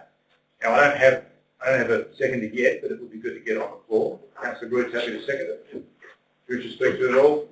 Look, just very briefly, obviously there's a concern about the council agenda and I understand that to be the case. Just probably a reminder more than anything else that at the end of the last council there was some discussion about the council agenda. I believe that's subject to a report to come back to council and that would be the appropriate time to debate the content of agenda papers and templates at that point rather than trying to do it on the fly as we did the council agenda reference earlier this month. And I think the point that we make is a valid one is that we don't effectively improve it tonight, we don't have any procedures to make future meetings difficult. So I think it makes sense just to talk about it. With the caveat that we do have another process in train to deal with the agenda template. Okay. Councillor Bowman first and Councillor Barnett. Okay, yeah, so I also had concerns about on the template item 1.2 and it being amended to something that is secular in nature. I understand that has been called for. Correct. Could we put a time on that? Because I think it's obviously been addressed before. I'll ask the question about when it's coming first, if you like. See you. Through you now, I understand that the report we tabled at the January council meeting. We would need to workshop it prior to that. So workshop early January, report to the council, January meeting. Thank you. Follow-up question. Can I make sure that protocols are made available to elected members if they are not in agreement with 1.2 on the template? Not sure what you mean, Councillor. So in the case where you object to the prayer being said in the council meeting, what the protocol would be for elected members, that wasn't made clear to me. When it happens. What? I'm sorry, Councillor, I'm not understanding you. I understand you object to the prayer, and that's your right to. But I wasn't quite sure what the protocol was in that case, so I contacted the LGA and they haven't got back to me, and I just wanted to know what the protocol was. Well, it's existing protocol that if you wish not to be in the meeting at any particular time, you leave the meeting. If you have a conflict of interest, you can choose to declare so and get it recorded and leave the meeting for a conflict. I'm not sure there is any other protocols relevant. I don't believe so. No? I think it's pretty straightforward. My question. Yeah. So, by surprised you were able to give you a quick answer like that. But if it's more complicated than that, I'd like to know. That's fine. That's fine. So we could speak to it. And Councillor Boner, did you wish to speak to the motion? You just asked a couple of questions. Did you wish to? Yes, well, my question is that I noticed... Councillor Barnett does. I'm going to the same thing. I was just asked, sorry, Councillor Barnett. Councillor Boner asked a couple of questions, but do you wish to actually speak to or against the motion? Um, You don't have to. okay, so to the motion, would it be possible to amend it now, or it's not possible to amend it now? It's certainly possible. Sorry, I'll give you a bit longer answer. I don't mean to be obtuse. Councillor, it is possible to amend it because it's coming before us. So anything that comes before us, we have the ability to play with. What I heard the seconder saying, what I heard the CEO saying before was, try and do that where it's a formal document. Try and do it in a considered way, because there may be unintended consequences if you change it too quickly and you don't get the words right. They're simply statements, right? So it is possible. You can move an amendment. You can test the floor, your amendment would be to the effect to remove item 1.2 off the agenda, I presume, because to change it to a secular, this is very it would require consideration, and I agree with that. I agree with that. So I'm happy for it to be re-looked at a later date when the report is in front of us. In January, if I could get a date, that would be great. So I don't want to. No, that's fine. Yeah. That's exactly how I can get wobbly by. It's something that deserves consideration. Yeah. Right, thank you. Councillor Barnett. Yes, so this is speaking to it. I noticed that we have opportunity item 12, the declaration by members of conflict of interest, which could be problematic, that it should come higher up as recommended in the agenda item, I noticed. 82? Yes. 81, sorry? Yes. And it was suggested to move it up under, so effectively what we have as the current number 12, declaration by members of conflict of interest, to be moved up to further higher up in the agenda under current 8 questions without notice. But I do notice that other councils actually have it right up where the opening is, which I would have thought would have made more a common sense approach. So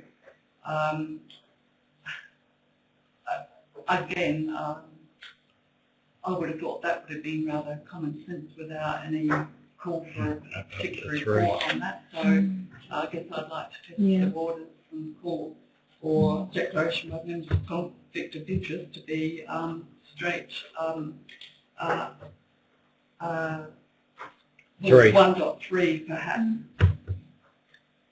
as on the current one.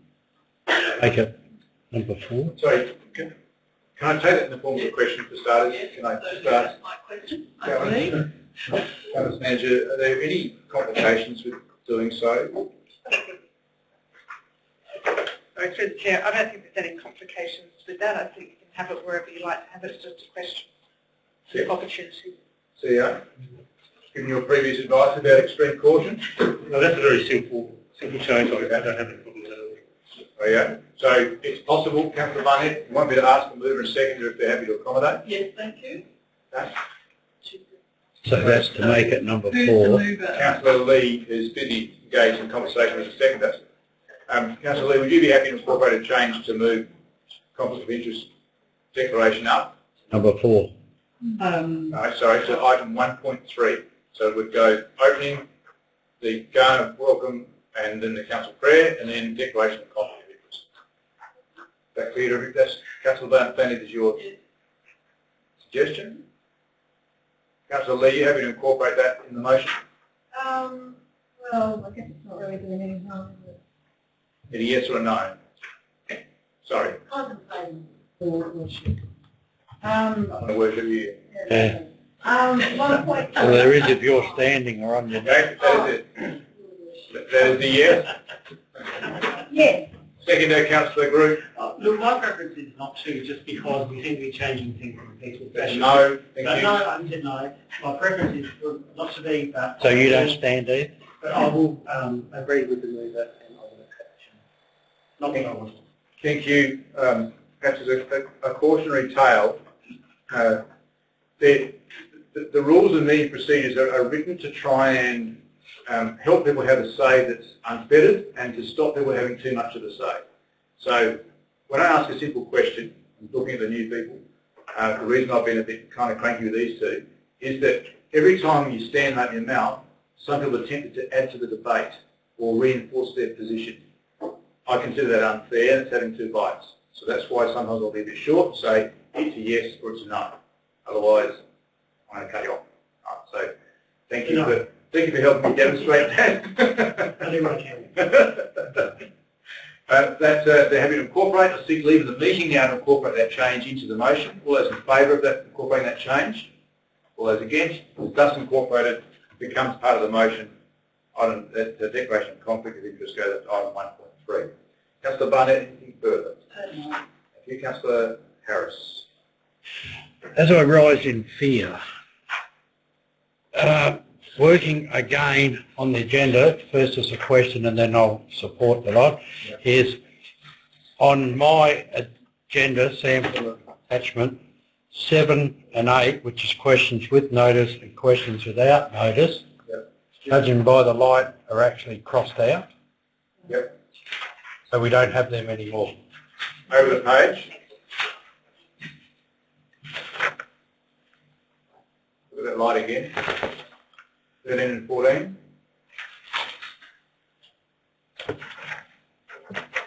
So they've moved them Ah, right. to... Okay. On that, I've now risen without fear to actually support what we've done, changing the other changes, but definitely have that same notice as other people to look at the agenda at a later date, January meeting for changes, and mine in particular is the same as previous speakers, 1.2. So apart from that, I'm willing to urge people to vote for it, support it. Yep. Any further speakers to the item? No. Councillor Lee, you should sum up. Please debate. All those in favour? Against? It is carried. Thank you. Item 20.9, elected member allowances and benefits policy on 1887. As per attachments 1 to 13, recommendations for a straightforward. Are there any questions at all? Yes. No, in the case of a mover.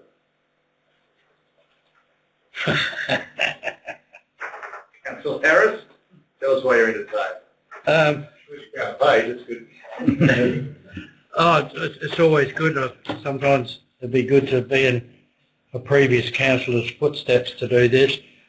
I believe the people I've met here are going to work very hard over the next 4 years to look after people, and I believe there should be an allowance, and I believe the allowance that they've given is all within good. We're not discussing the mayor's yet, but I'm quite happy to move. It is a recommendation, the elected members' allowance benefits, that's what I'm moving. You're moving the policy. Yeah, item 20.9. Yep. 1887. Yep. Which is to move the policy, not the actual allowances, which is the next item. That's where the allowances come from, and the reason being is why I'm moving it, because I'm excited with the people I work with. Perfect. I love it. Got a second. Councillor Stanton, you wish to speak to it? Nothing. Any further speakers? All those in favour? Against? Carried. Thank you. And item 2010, elected member allowances in page 1905. Councillor Harris, would you consider moving this one? Oh, hang on. Say again. Councillor Notes report on Councillor Move, Councillor Lee, sorry. Thank you. Page? 1905. Okay. Speak to it, Councillor Lee. Do I have a seconder? Councillor Marwood, could you speak to it? Thanks. happened the first meeting? Move ML, seconded ML. Any further debate? All those in favour? Against? Carried. Thank you. 2011 mayoral expense report, page 1913. Yeah.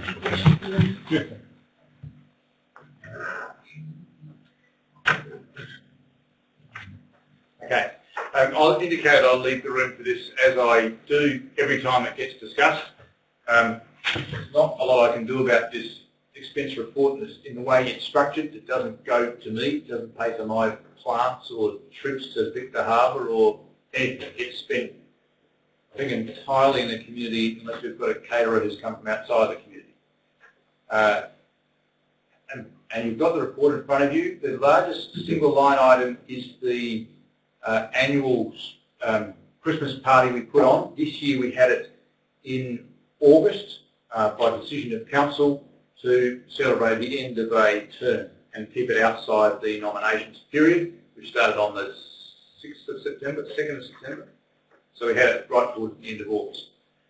We used that large function and large budget expenditure to not just say thanks to councillors, we do okay, but for us to be able to say thank you to the staff. All the staff are invited with their partners to that event. It's the only time that we choose to entertain all of the staff from the council's from the mayoral budget. And it also enables us to invite all the winners of the community awards, the Citizen of the Year, Young Citizen of the Year, Community Event of the Year.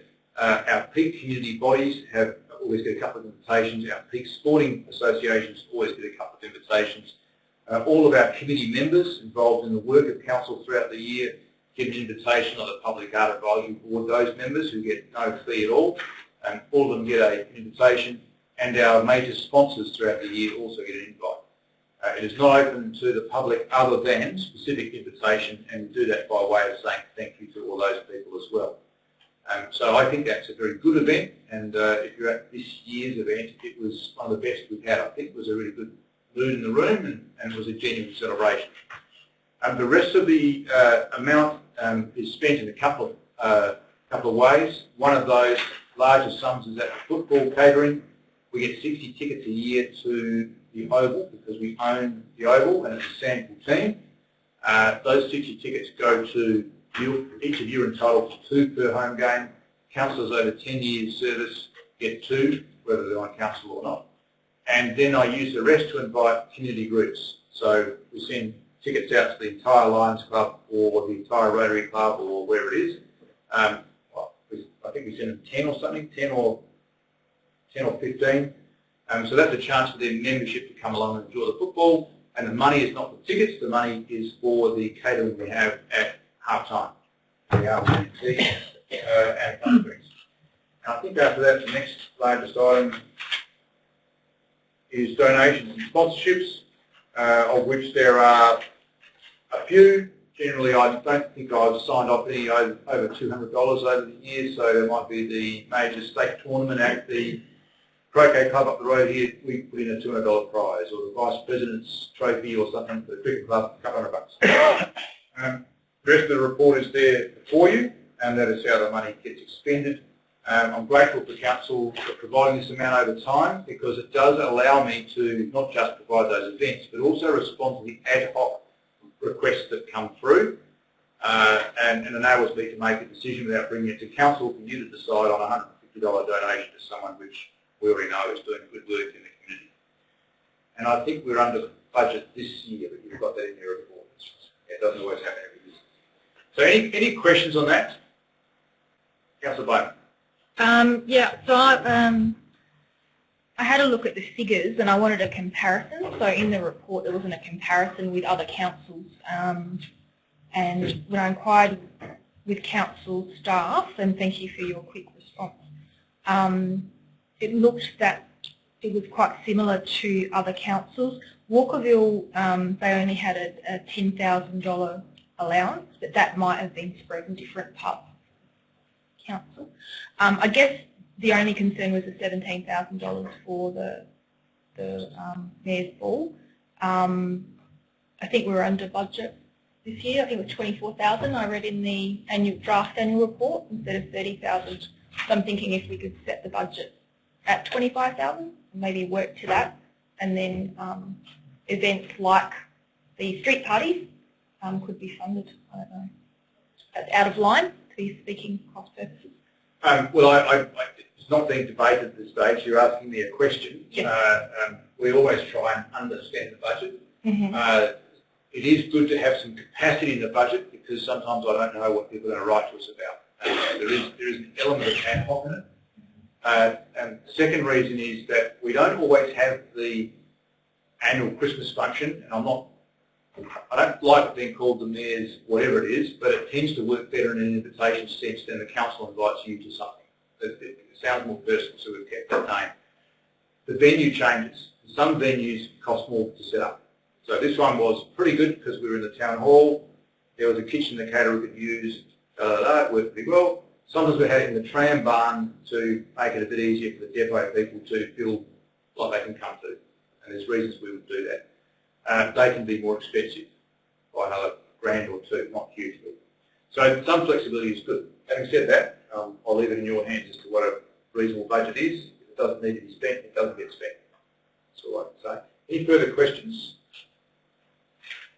No, I'll leave it to it. Deputy Mayor, if you could come forward and share. Don't forget to come and get me.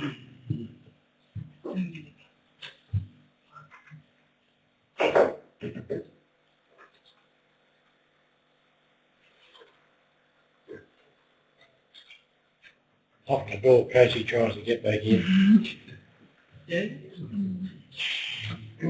Are you turning up the heat? Okay, I might call to see if there's anyone that's willing to move the recommendation of current form with a figure inserted at the appropriate spot.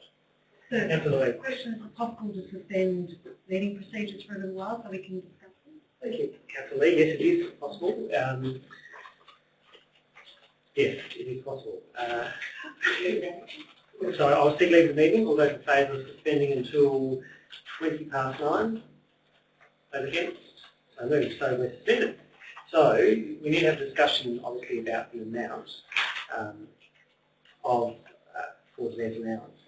Can I just ask, has anyone got a figure in mind which everyone aware from Councillor Bowman? 5,000. I'll speak to what you said there before. Maybe you could leave the amount as is, but incorporate the things that you want to do into that amount rather than have them outside of the amount. So maybe the street parties or whatever can actually be incorporated in the mayor's expenditure. Yeah, but I think the Mayor's expenditure is for mayoral duty. Maybe Yeah. he could sponsor street parties. But that would be, like reach, yeah, so reallocate. We just have one person at a time. Sorry. Councillor Bowman, did you want to? So I'm just saying, so the way it's structured at the moment under the Mayor and the CEO, I think, are the two people responsible for it. I think as it stands, the way it's spent, but I think, capping it at 25,000 would be a good thing to aim for, and maybe just do it a little bit leaner. Next. So one bit of 25,000 comes. Just remind councillors as well that the largest component of this amount has already been spent, which is the dinner. So that's been already spent. Councillor. Thanks, Chair. Just a question to staff, and I guess it's around, firstly, so how much has been spent in prior years and also what is included in it? So, for instance, the discretionary expenditures of the Mayor, does that include things like street parties, or is there a separate budget line item that encompasses that? Yeah, pretty much what's in the report covers it. It's not street parties. It is mainly the Mayor's dinner, the football posting, sponsorship, flowers, funeral, cards, refreshments for the council dinner as well. But for instance, could the Mayor allow this amount to be spent on things like street parties? Is it completely at the discretion of the Mayor how it's spent? Yeah. Councillor Lee and Councillor Lowe. Just a bit of corporate history. It's been set at a particular amount for a very long time, and last year we sought to increase it from about $25,000 to $30,000 just to cover things like CPI, not a huge increase, but things go up, and just giving that flexibility to the mayor's budget. It's not anything to do with him, it's to do with the community. So I think it's important that we keep the amount of $30,000 to allow that flexibility. When you talk about street funds, we're talking about figures, and to incorporate that into the mayor's expense would be a massive increase in the mayor's expense.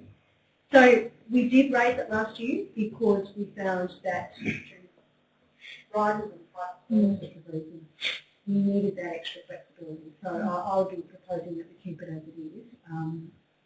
Because it's not just or even if it's even if the money's the same as is, but maybe even looking at the mayor's ball component and to $5,000 to be dropped off that. So we're trying to aim for a budget of sort of 12 instead of 17. Keep it 30,000, but maybe those things should be directed back to volunteers in another way. Sure, leave the budget the way it is, but aim for efficiency wherever we can. Yeah. I don't know if we can actually specify in that report that a certain amount. Well, I mean, you could budget a party to a certain amount. I mean, that's what people do. I think if you have $30,000, that's the mayor's discretion. Like that. But he's bearing in mind that we were reminded about additional Can I just clarify too, when people talk about street cards, you're talking about I'm not interested streets rather than the Yeah. It wasn't the terrific one. not the terrific. Individual ones. Yeah. Yeah, I think Councillor was I think you were referencing the terrific. Oh, when you say street card, Councillor Larwood and Councillor Harris. I don't think I've got a question anymore. Okay. All set. Councillor Harris. Yeah, just a couple of things. I don't think we should get confused with private street parties because I have a massive problem with that, of not looking after them, of the rules we got, that the average person can't fit the criteria, suggestions that come up that it comes from the community grant and all that, and the way that's been made over the years, these people will almost have to set up a business before they can get a quid from council with treasurers and all that. So it won't fit into that. Not that I don't support that we should have the street parties, but it doesn't fit in. I think it becomes an important event for the mayor's dinner. I don't think I've ever lost here, or never lost my slipper. That it comes that I think they're a party and invited. I personally have a problem. I think we have too many, and the word foreigners doesn't talk to nationality, it talks to mayors and a few politicians and all that. I think we're pretty broad where we go, but that's a personal thing that I have, and life's most probably different. But I think it should, like Monica says, to say is leave it like it is, particularly because this one's already, like we can't change the dinner we had sort of thing. So I believe I'd be voting to leave it as it is, and I think if people said to David, and it's not really David that gets that dinner organised, it's the people around the table that do it, so look, try and trim it down a bit and keep within reason, and already we're within reason back up here, so I'd be leaving it as we've said, same as Monica. Okay. Councillor Larwood. I'd support what Alan said with regards to the attendees at the dinner.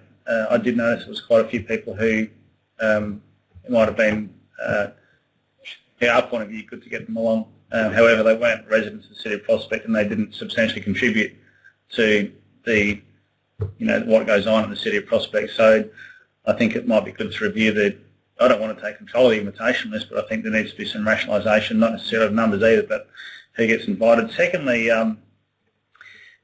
this is a slightly different question. So the elected members as a group don't have any discretionary right to say we, as the elected members and the mayor, support something or other. It seems, from my understanding, my long history at council, 3 hours, actually 2.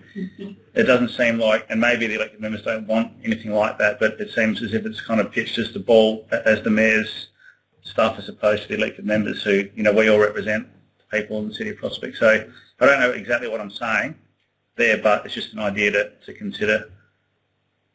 I think if the mayor invites you, it's a bit wow, but if the elected members invite you, it's kind of like Better still. you know what I mean? Possibly, I think anyone who's been to one of those, they're a reasonably good show, and I think anyone would be happy to get invited along. I take your point there, yeah.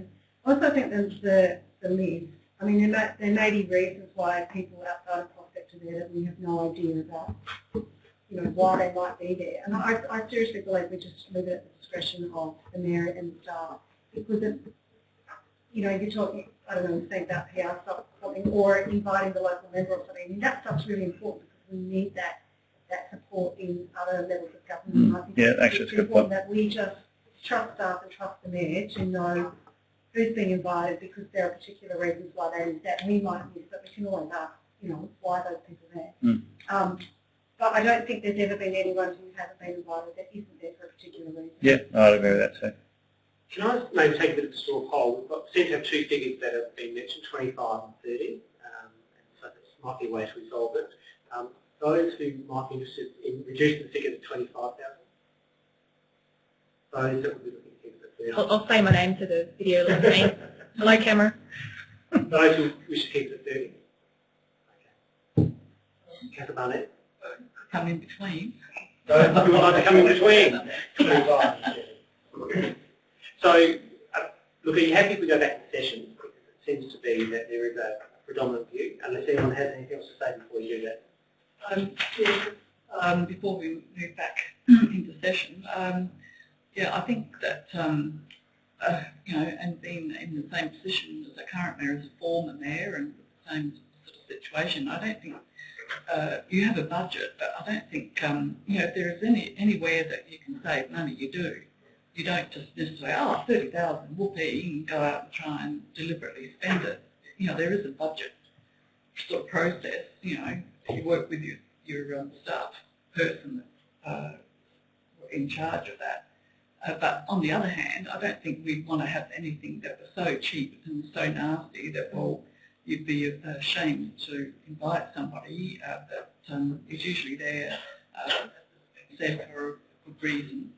So I think the mayor would be quite aware that, if there is savings to be made, if there's something a bit left over, well, that's all the better, because we do really scrape to try and get, some of our projects through. Like the street party, which I've got a particular interest in trying to support somewhere. And I think it's a fair point that the mayor does try very hard to keep within budget and works very hard.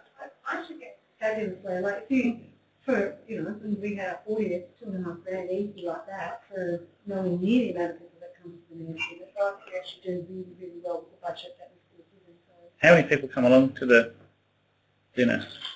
130. So before, Very reasonable. 400 get invited, 130 attend. So, any other? Just one other comment. There are subsequent opportunities to discuss this amount, and that is through the budget process every year. So you can have a more informed and I guess detailed discussion in the coming budget process. Okay, well with the announcements there, I might bring us back to session and call if anyone would like to move a recommendation in front of us with a figure of $30,000. Councillor Harris, would you like to speak to it? Oh, sorry. Sitting chair, I didn't stand up. Yes, I in this case have full confidence in the mayor and the staff of the council that the money will be used wisely for the area, and council people might not want to function in the depot to make them feel at home, but I support it. Thank you. Is there a seconder? Councillor Lee. I too support it. I think the money is spent quite wisely, and I also think that we leave it at the discretion of the mayor as to how this money is spent. When we start dictating where he needs to spend money or where we think we need to spend money, I think that's a private conversation that you have with the mayor, that you leave it up to him to make decisions about it. And as Councillor Barnett said previously, there's always an endeavour to be as frugal as possible without being cheap as possible. Thanks. Any other speakers? Councillor Harris, you want to sum up? Thank you. Thank you. All those in favour? All those against? Carried.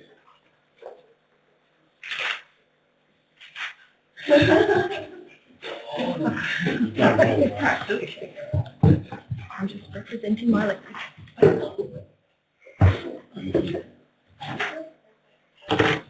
At the top of the month. Sorry, should I? Yeah.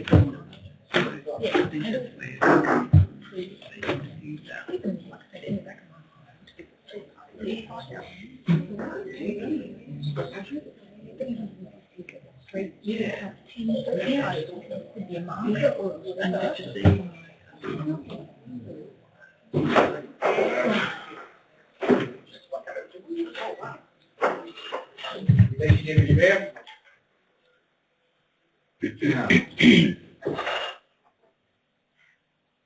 Thanks for the, yes, we can start organising the next work.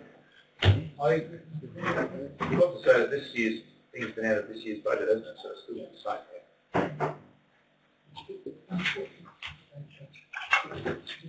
Yeah, okay, yeah, that's true.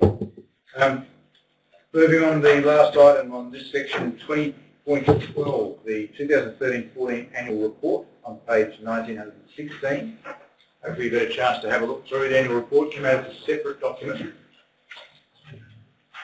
The recommendation is that it be adopted. I understand, CEO, there's been some minor amendments since it was issued. Is that correct? Yeah, through you, Mayor. Unfortunately, this year we've had a bit of a process where we had a delay in getting the document out, and over the weekend we've had some more minor changes. In the coming years, there'll be much more thorough process where we can get it out to you a lot earlier, so there's much more opportunity for review and input from elected members. But as a result, we need to adopt it subject to some minor adjustments, which will be more to do with grammar and things like that. No major changes are predicted. So can you just give us some words, CEO? Just say we adopted. You had a look at it. Yeah. When did it come? Well, I'm just, Yeah. On the screen we have published on the website, draft won't be adopted in its entirety, subject to minor editors considered necessary by the Chief Executive Officer. Okay. So it's different to what's in your papers. So I'm going to ask the mover for what's on the screen, not what's in your papers. Is there any questions? Councillor Bowman. Yeah, I actually picked up when I was looking through the agenda that the when I went online, the report had been uploaded on Friday and the elected members hadn't been notified. So I was just wondering who had actually had a chance to have a look at the annual report over the weekend. No. No? No. No. So there's a few of us that maybe haven't seen it. Okay. So we weren't aware that it had been uploaded. I had a quick look at it this morning. There's a few things I wanted clarification on, but yeah, so I don't know if you defer it or we... I understand, CEO, there's some time constraints here. Yeah. We're required under the Act to adopt it in November. Yeah, in November. So we have little alternative other than to accept it. There is an opportunity for Council to reconsider it further if it wishes to later, but at this time, to comply with the legislation, we're required to adopt it at this meeting to get to the Minister, unfortunately. That's one of the things I apologise at the outset, that the delay in getting it out, because obviously some of you haven't had the opportunity or the notice enough to read through the document thoroughly. The time frame is a bit tight, isn't it? We can't do it until we have our audited accounts. We've taken time up until October. That's true, is that correct? Chair, that's true. The council sign off end of October. Yeah, we do, yeah, in our October meeting. That's correct. Yeah. Okay. Just a question. Sorry, Councillor Bowman, do you have a follow-up question? I'm not... How many people have had a chance to read it? Yeah, so if we could we do a straw poll of people who've actually read it? You did it? Yeah, so it's pretty much half and half. But yeah, so I guess I just want to make sure what we're voting on that people have actually read. No, that's not a question, that's debate. Councillor Evans, you got a quick question? Can I just seek clarification? So are there further amendments to the annual report that are due to come out still? CEO, amendments or what sort of minor changes are you suggesting that this, within the bounds of this motion? No, they're minor edits of a grammatical nature, nothing more than that. And just to remind elected members, the annual report is merely a snapshot of what's occurred during the year for description. And as part of that is also the audited financial statements. So they are audited, so they are accurate. We're talking about minor edits to the description of what's occurred during the year, and it's more of a, it's just a details and a snapshot, I guess. So, and having reread it myself, there are some minor edits we'd like to make, but they're only grammatical. They're not of any major material substance. Thank you. Councillor Barnett, quick question, or you wish to move it? I was going to move it. Brilliant. Wish to speak to it? Yeah, it's my understanding that this is under the one of the requirements of the Chief Executive Officer required to do this. So it's more, I think, in the area of the CEO and the directors having the main carriage of preparing an annual report. That's not to say that if we don't see something that's a typo or something rather like that, that we can certainly get on the email and notify that. So, yeah, so I think taking into context that this motion before us will do what we need to do. For some of us who haven't had a chance to get home tonight, we'll have to have a look. Thank you. Do I have a seconder? So the standard you to speak to it. I do. Having done a couple of annual reports, written them for major financial institutions, I understand the level of work and detail that goes into these documents, and I'm sure you put significant effort into it, and I'm sure it'll be absolutely fantastic. Thank you. Any further speakers? Just from the chair, these are a requirement under the Act. I'm not concerned about that. They're not read by, well, very many people at all, unfortunately, anymore, annual reports. We're not a public company. You won't find out, you know, the value of your shares in the council by reading the annual report. That's just an irrelevant document in that sense. But what it is good at is a record of what happened in the last 12 months. If you're going to look back historically, they're very good documents to get that insight. So I treat it as an exercise in providing to future generations a good snapshot of what we did in the previous year. Beyond that, and its legislative requirement, its importance to me isn't as great. So we don't publish it anymore in hard form because that was just a waste of money. It's on the website, and I'm sure if there's a glaring error that someone finds, the CEO can get on the website and change it, provided the main intent is not changed, of course. But if you want to have a good look at what council's done, as particularly new councillors, there are two places you can go. The information reports that come to these councils every quarter are excellent, and an expanded version, of course, of looking at the whole year is the annual report. It gives you a really good overview of the breadth and depth of what we've done. Thank you. If there's no further debate, Councillor Barnett, wish to sum up? All those in favour? Against? Is carried. Thank you. Back to the agenda. On the council diary, we have the Prospect Blair Athol annual Christmas carols up in the Memorial Gardens this Friday at 6:30 p.m. Gives you a good night. Goes for a couple of hours. Lots of kids, and they have a bit of fun there. So hopefully I'll see some of you there. Club 5082, Friday the 12th of December. And excellent. How many people have been to Club 5082? Stopped in and had a look. Yeah, fantastic. And the 18th Prospect Community Show at our gallery on the 7th of December. This is, for those who haven't seen it, is a chance for anybody in our city to enter a piece of art. Doesn't matter what it is. One year we had a harp, full-size harp, that someone had made themselves, including all the carving, and it worked. And they can hang on the wall. We'll hang on the wall. for all that period, and you can also sell if you want. So we have any number of people submit. It's usually a fantastic show, a really good crowd of people turn up, and it's usually a really good event, so I can recommend it to you. General business. Do we have any general business? Councillor Barnett. I'd like that a report be called for on receiving an electronic petition at council. I'm happy to second that. Hang on, let's just get the words up first, Councillor Evans. Do you want me to? We just, the governance manager might just help you with some words here, Councillor.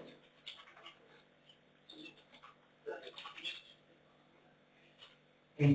He's reading your mind.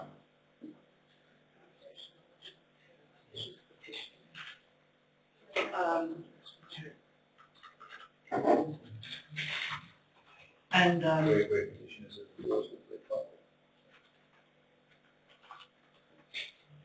just hang on, Chief. It's a bit tricky, Councillor. I just want to make sure you, when you read this, that it's what you want to vote.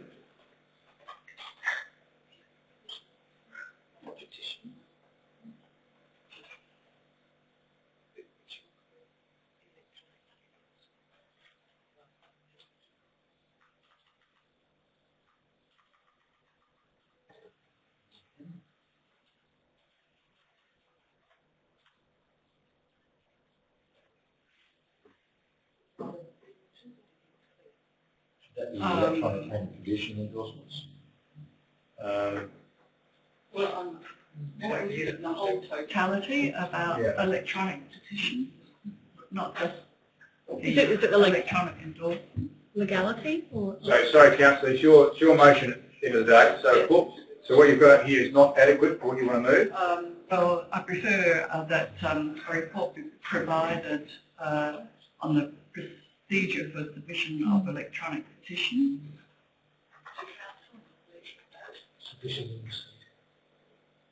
Submission and receipt of. Yes.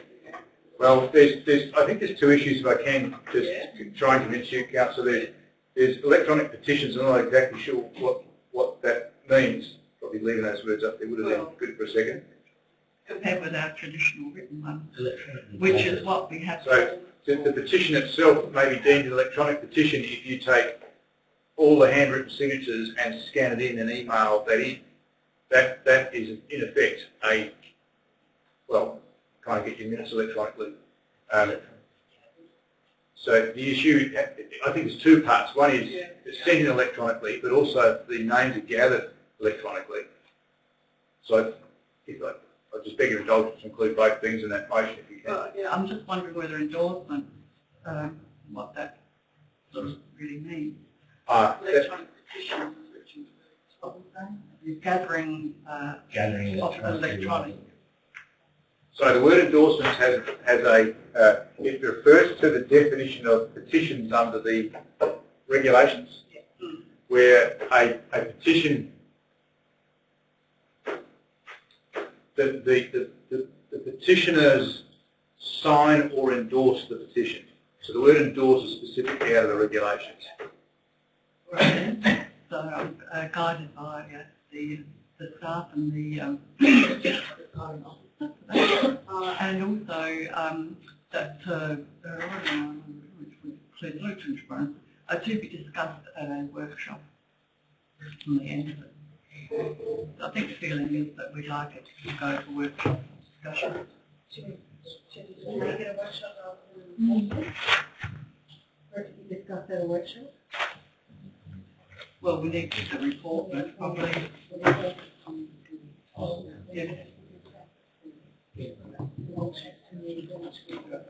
So, Or we just say following discussion at a council workshop, or you're not sure it needs to come? well, I don't know. Yeah. Well, Just somewhere we like to have the report to discuss it at a council workshop. yeah. Okay. So how does that? So okay. Yes, well, everyone's happy there in the staff that's going to do the job. So any nods all around in, Councillor? Yes. Very good. And do I have a second that? Councillor Evans indicated one. Second that. Curious to speak to it? No, that's okay. Any further speakers? Councillor Larwood. I wonder whether it would be also worthwhile me standing. Yes, it would. I wonder whether it would be also worthwhile looking for precedents with regards to this, and we can discuss it at a workshop if we like, but that's our opinion, which is not necessarily legally based unless people have a specific legal opinion. So it might be worthwhile determining whether this is a legitimate way to gather information, and if legislation or whatever says it is, then maybe we can move to adopt that as something that we're happy with as well. Yeah, thank you, Councillor. I'm taking that the report to start would do all that. Exactly that. Yeah. And if they don't, I'll generally get a bit of some advice from us about their reports. I think that's to debate, maybe. Thank you, though. Councillor Bowman. Just a question on the definition of a petition. So, for example, if you were able to gather 1,000 Facebook likes with people's names attached, would that have the same weight as a petition?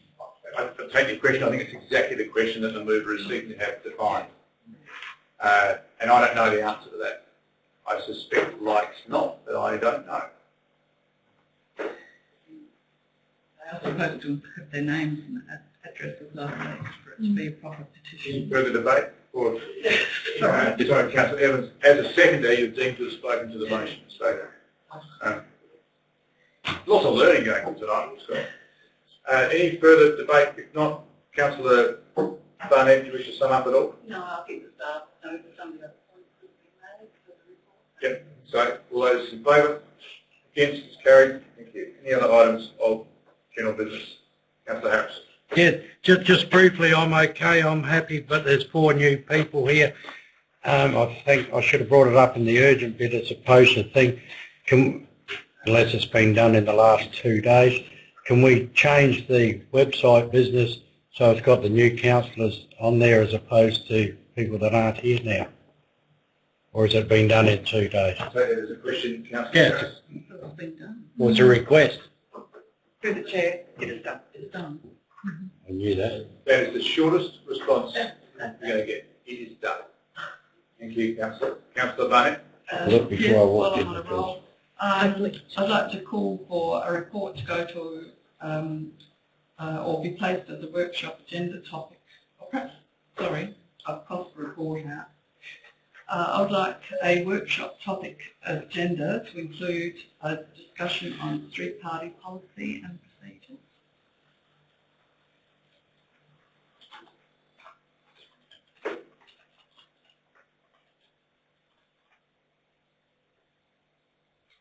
So yeah, what's the language you'd like to the other schedulers?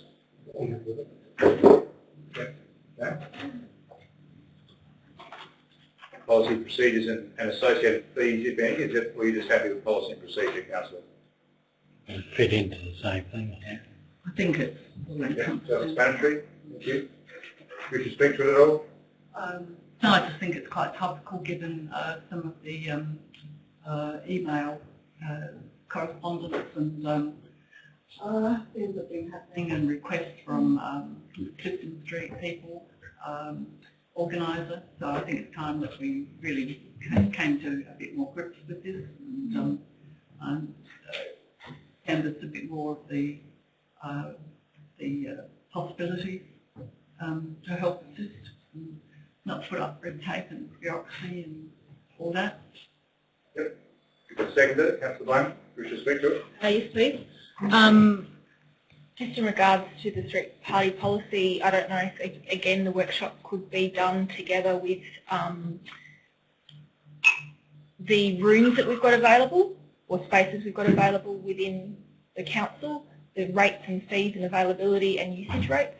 So if people are wanting to have events and be autonomous, which I think was one of the objectives of Council for Residents, to carry on events autonomously, that we facilitate that. So if that could be added to that workshop about availability of spaces for residents to use. Yep. Making notes. Any further discussion? Councillor Larwood. Is it worth clarifying, we had a bit of a mix-up earlier on regarding the term street party, which is fairly commonly attributed to the terrific street party. So I know that this is a different topic. Is it worth clarifying that so there's no confusion about what we're going to try to arrive at a policy and procedure about? Neighbourhood streets party. That's what they're commonly called. We're talking Yeah, about, I'm sorry, I'm getting advice left, right and centre. In effect, there is no difference. The real dilemma we've got with this issue, and I'm speaking from the chair, asking response, is that there is an act of Parliament that governs traffic down road, the public's right to go down a public road.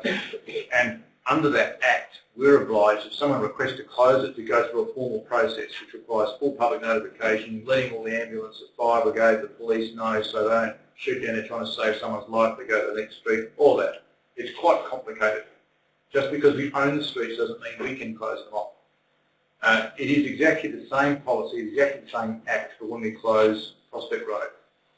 And the procedure is exactly the same procedure. So I don't think there's a difference in the policy and procedure. There's certainly a difference in the funding and who is the initiator, but that is all. This is a really vexed problem for us. We've tried over several years to come up with a better answer. The option that is a very difficult one for the council to advise on is that neighbours simply have a party in their street, that they don't formally ask for the road to be closed, that they are good-natured about it, and if someone wants to traffic down the street, that they allow them to traffic down the street, but they recognise that they are having a party on a carriageway. No fees involved, needs to be some organisation involved, but they just take over their street. The council will find it very difficult to provide a report stating that that is something that neighbours should do, because there are public liability issues which you are now custodians of, in effect. So the discussion at workshop is probably a way we can have a pretty free discussion about this. But if someone formally wants to close a road, we have to comply with the Act of Parliament. That's the bind that we find ourselves in. To answer your question, same policy, same act. Look forward to the discussion. Any further debate? Oh, Councillor Barnett, wish to sum up? Yes, just that in some of the research that I sent round, initially I found it extremely difficult to get anything from on the research on councils in South Australia. Hardly any of them seem to have like a neighbourhood street party kit, you know, or anything that, you know, there are quite a lot of interstate ones that actually have some very good ideas, and particularly to help us try and save some money. So that was partly my reason for more looking at this now and being very topical with, you know, questions being raised. Thank you. That concludes the debate. All those in favour? Very sensible report. And I know the item's closed, but when I read your research, thank you for doing all that, the question did occur to me, do they have different acts around road closing and opening? And is it something that we need to escalate it up to the state government to say, come on, change your legislation? Yes, there are. Okay, any further general business? No, general business of an urgent nature. Councillor Larwood. Okay, so I'm not really sure how to do this. Am I putting forward a motion, or am I raising a topic for discussion then putting forward a motion? Under the urgent matters section, you can raise matters of a genuinely urgent nature that cannot wait until the next council meeting, and you will need leave of the meeting for each item. So to raise the item, you need to tell us what it is, and then I'll need to seek leave of the meeting to even consider the item. And the reason, you may wonder, well, that's a bit draconian, why can't we just do what we want? It's a public meeting. As best we can, we need to let the public know what's on the agenda. And by raising things ad hoc, that doesn't give the public any right to participate in the debate or to listen or whatever. That's why this section's pretty tight, particularly the urgent one. Yep. So have a go. What's your topic? And I'll seek leave of the meeting to consider it. So the topic is the annual Clifton Street Christmas party. And you wish us to consider what? So I would like the council to consider varying its adopted budget for this financial year and fully funding the associated costs, excluding insurance, which the street has already secured under its own steam. So fully fund the costs associated with the annual Clifton Street Christmas party to be held on the 7th of December, Sunday, the 7th of December. Just before the next meeting? Yes. Yeah, okay. So, members, that's the nature of the item. If you allow leave of the meeting to consider it, no doubt Councillor Lowe will move that way. We'll be able to debate, if it gets a seconder, whether that should be done or not. So I seek leave of the meeting to allow the item to be considered. All those in favour? All those against? Well, shall we happen then? All those in favour of allowing the item to be considered at the meeting? Just discuss it. Just to discuss it. 2, 3. And against? 1. Okay, it's up. I need 2/3 of the leave of the meeting, so it's not a simple majority. So let's do some quick maths. He'll tell us what he's saying. Right, okay. Councillor Lowood, carry on. You wish to move? So I wish to move that Council varies its adopted budget for this financial year and fully funds the associated costs, excluding insurance, the costs associated with holding the annual, that's not quite right, is it? So, you have it written down so you can bring it up. I've got it written down, but what I've written doesn't make sense anymore. So I would like the Council to cover the costs, excluding the cost of insurance, to enable the residents of Clifton to hold their annual Christmas party. Okay, just a little reminder, this stuff works so much better if we've written it down first, because it becomes enshrined in the minutes and it becomes instruction to council, so the wording's pretty important. Just let's spend a little bit of time and try and get it right. And you can debate it.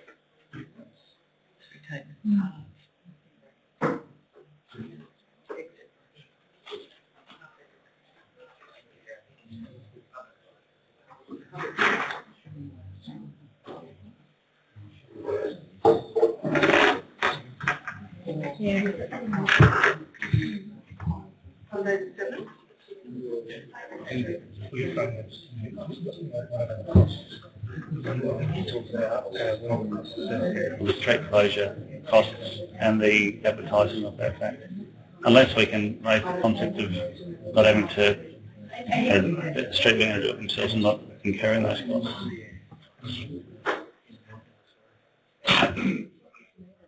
Trying to persuade everybody. Well, no, I won't. Oh, no, that's not. I didn't ask for that. I can sit down now. So councillors, we have the motion here. Councillor Lowood, is this what you wish to move? So it has 2. I think you said fund the Christmas party, but of course... Yeah, that's not what I meant. I'd like you to get up. Yep. So it's the road closure and advertising thereof. Sorry.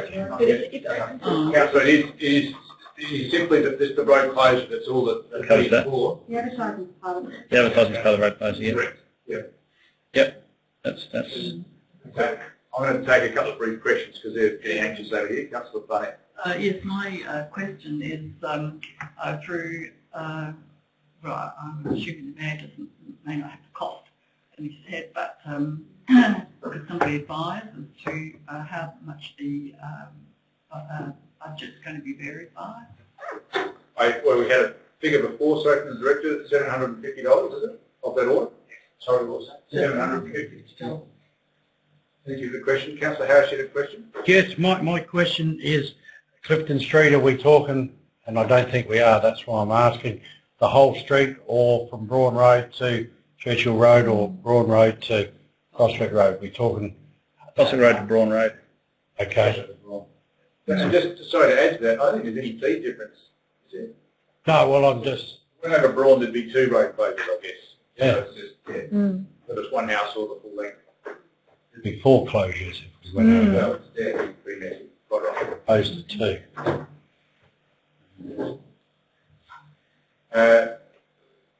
So we have a motion. Sorry, there was another question. Sorry, read question. Could Councillor Larwood tell us how much he expects the public liability insurance to be? No. We're not paying. No? We're not. It's fixed. Hey. Yeah, but how much have they contributed is my question. Oh, right. Well, he did in his speech to his motion, which he's about to do. If there's no further technical questions, I'll allow the mover to speak, and I'll seek a seconder when he's done doing that. Councillor Larwood. Okay, so Clifton Street and Prospect, just up the road, there's been holding a street Christmas party for around 25 years or thereabouts. The residents took it upon themselves many years ago to establish a tradition. I lived in Clifton Street, I don't live there anymore, but I lived there for 10 years, and so I saw generations of kids come through. I now live I lived in 5 different streets in Prospect. I've never seen a street come together like that before. I think it's an amazing exemplar. It's the sort of thing that Prospect is all about, promoting that sort of activity. The reason it works is because it gets everybody out into the street that they live on. You come out of your house, which we don't do these days anymore. Share a few drinks and food. There's a Father Christmas, there's music and games for the kids and those sorts of things like that. And I can't think of a better way of bringing a community together than that. I think that the residents of Clifton Street have been left in a fair amount of uncertainty over the last 2 to 3 years with regards to costs or not being charged the costs by the council. As I started off by saying, I think that they should be rewarded for establishing and keeping a tradition going for this long. And I think that it should become an example of what could be possible in Prospect, as another example of why we choose to live in Prospect. And I hope it does become an example and something that we can discuss at a workshop, being how we make this opportunity available to more people who live in the city of Prospect. Second. Thank you. Councillor Barnett, wish to speak to it? Yes, seconder. I agree with the spirit of what Councillor Larwood has described. I'm hoping that when we get to the workshop to discuss it, that we'll be able to come up with ways and means that will encourage this to continue. And I just feel really sorry that the North Street residents got so dispirited, and it's going to cost just one person so much money that they just gave up, and that's why I want to support this at this particular time, and hoping that through our workshop discussion that we can somehow solve this. I think it can be solved. We've just got to think outside the square a little bit. Okay. Councillor Harris. Yes, I'm going to support it with a couple of comments in it. And one of the previous speakers, there was only 2, said regards North Street, but there's been others that I know that have approached the council and called them off. I've had a couple, and I don't think I paid anything. Absolutely nothing to do with the council. It's just so long ago that when we've done it.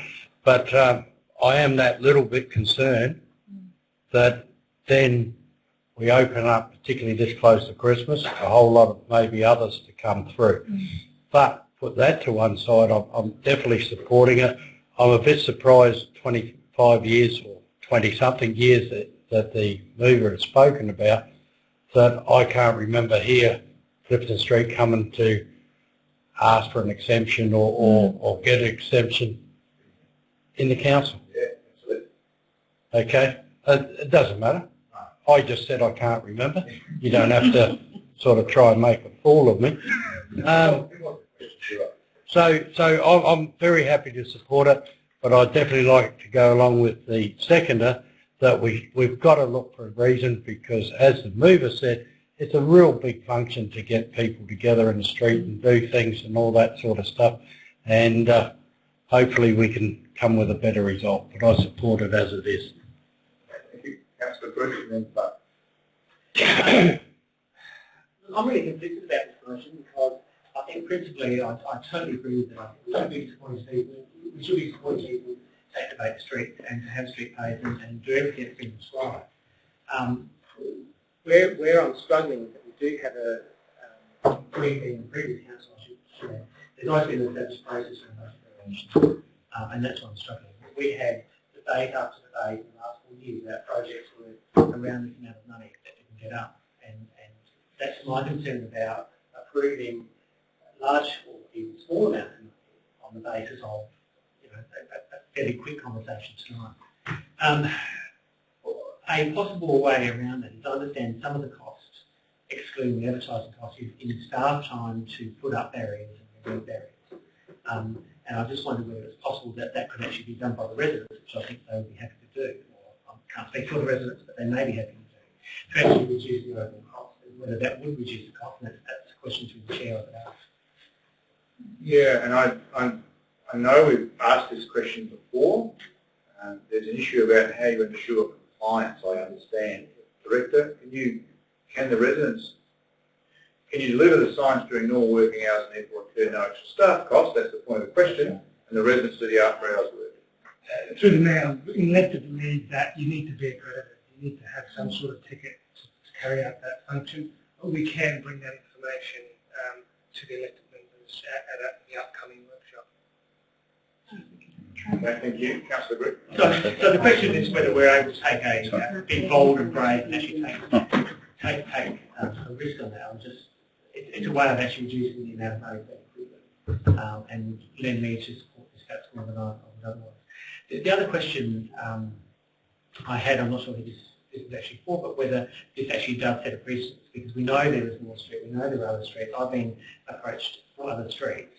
If we do this, what does that mean in terms of making a decision? Now, every decision is decided on its merits, but it's going to be very hard for this council to very quickly to what I would imagine would be a number of schools right now, through our Christmas to the same event. So I was, again, to the chair, I'm not sure whether the question would be direct to about whether this would actually create a precedent and whether we're willing to do that. What we need to consider that. I'll take the question. I hope to see how you provide an answer. Obviously, now look, just a couple of comments from the administration. The administration is totally supportive of the concept as well and agrees that street parties are something we should be aspiring to. Our dilemma has been that we haven't been provided the funding to roll out that opportunity. So we have no basic issue with it at all. But in doing this in isolation, it lacks transparency, it lacks equity, and it lacks, I guess, a sort of application of a policy. And that is the only concern I have. I hope that we are able to get to that when we have the workshop discussion and a report to council so we can have a positive position. But you're right, there is a risk in dealing with this in isolation. The risk may be justifiable though, by way of, without taking a risk, you're going to see possibly the demise of another street party. So it's a calculated risk that the elected members may wish to take. As long as you're open and aware about that, that's something you just take on board and make your own decisions. But I agree there are some issues to be concerned. Thank you. Councillor Grigg, more? Yes, a little bit more. Look, the third point I want to make was recently Milner Street, the St Anthony's Church, was closed by members of that church as a result of a wedding party moving down the street. We've written, or are about to write, have written to the church to advise them that that's just not appropriate. They can't close the street and without necessary notification and the fee and the process that goes along with that. By again making a decision such as this that would contradict that letter to that church, it's still closing it the same effective function by closing the street. And so I'm just again concerned about the messages we're sending them to pay for something like the other. So I just think if we make this decision to pay for Clifton Street, which I'm very supportive of the concept of, and I want to make that very clear for the public record, I think it's a great idea. We just need to be prepared to pay for the next one and the next one and the next one coming along. While we don't have any policy framework around it, while we have no decision about how we're going to fund it, and while we have no real sense of what it's going to cost us and where we're going to fund the money from, because presumably if we fund it, there will be less variation coming to us, and that will mean $750 from time apart of the $75. So I guess to reiterate my point, I'm very supportive of it, I'm very conflicted by it, but I just think in terms of a process and that it's been done in isolation to the previous agenda items, I won't be supporting it. Thank you. Councillor Bowman. Yeah, I'm in agreement with Mark. I think the concept's really good, but there needs to be policy and procedure around it. In fact, there is existing policy and procedure around it, but the they just don't want to pay, and I understand the frustration that causes because it's a big cost per head. However, I mean, I guess there might be sponsorship options available to them to get someone to sponsor that street party. I think that we have to really follow due process for these kind of things, and my question would be why process wasn't done in the past. So there's they've built up an expectation that it will be covered by council, and I think just for Councillor Larwood, it would look quite sore if a non-budgeted item got through in a street that you used to live on. So I think we have to be really careful about that and how that would look as well. Yeah, Councillor Lee and then Stan and then Evans. I don't want to spend too much time debating the issue because the CEO said exactly how I feel about transparency and equity. But also it's loath to support something like this, and I hate to sound like a Grinch, I really do, but we're going to discuss this in a workshop. I don't want to support anything without having done that first of all. Secondly, every year there's a Christmas party in my street, a street party in my street.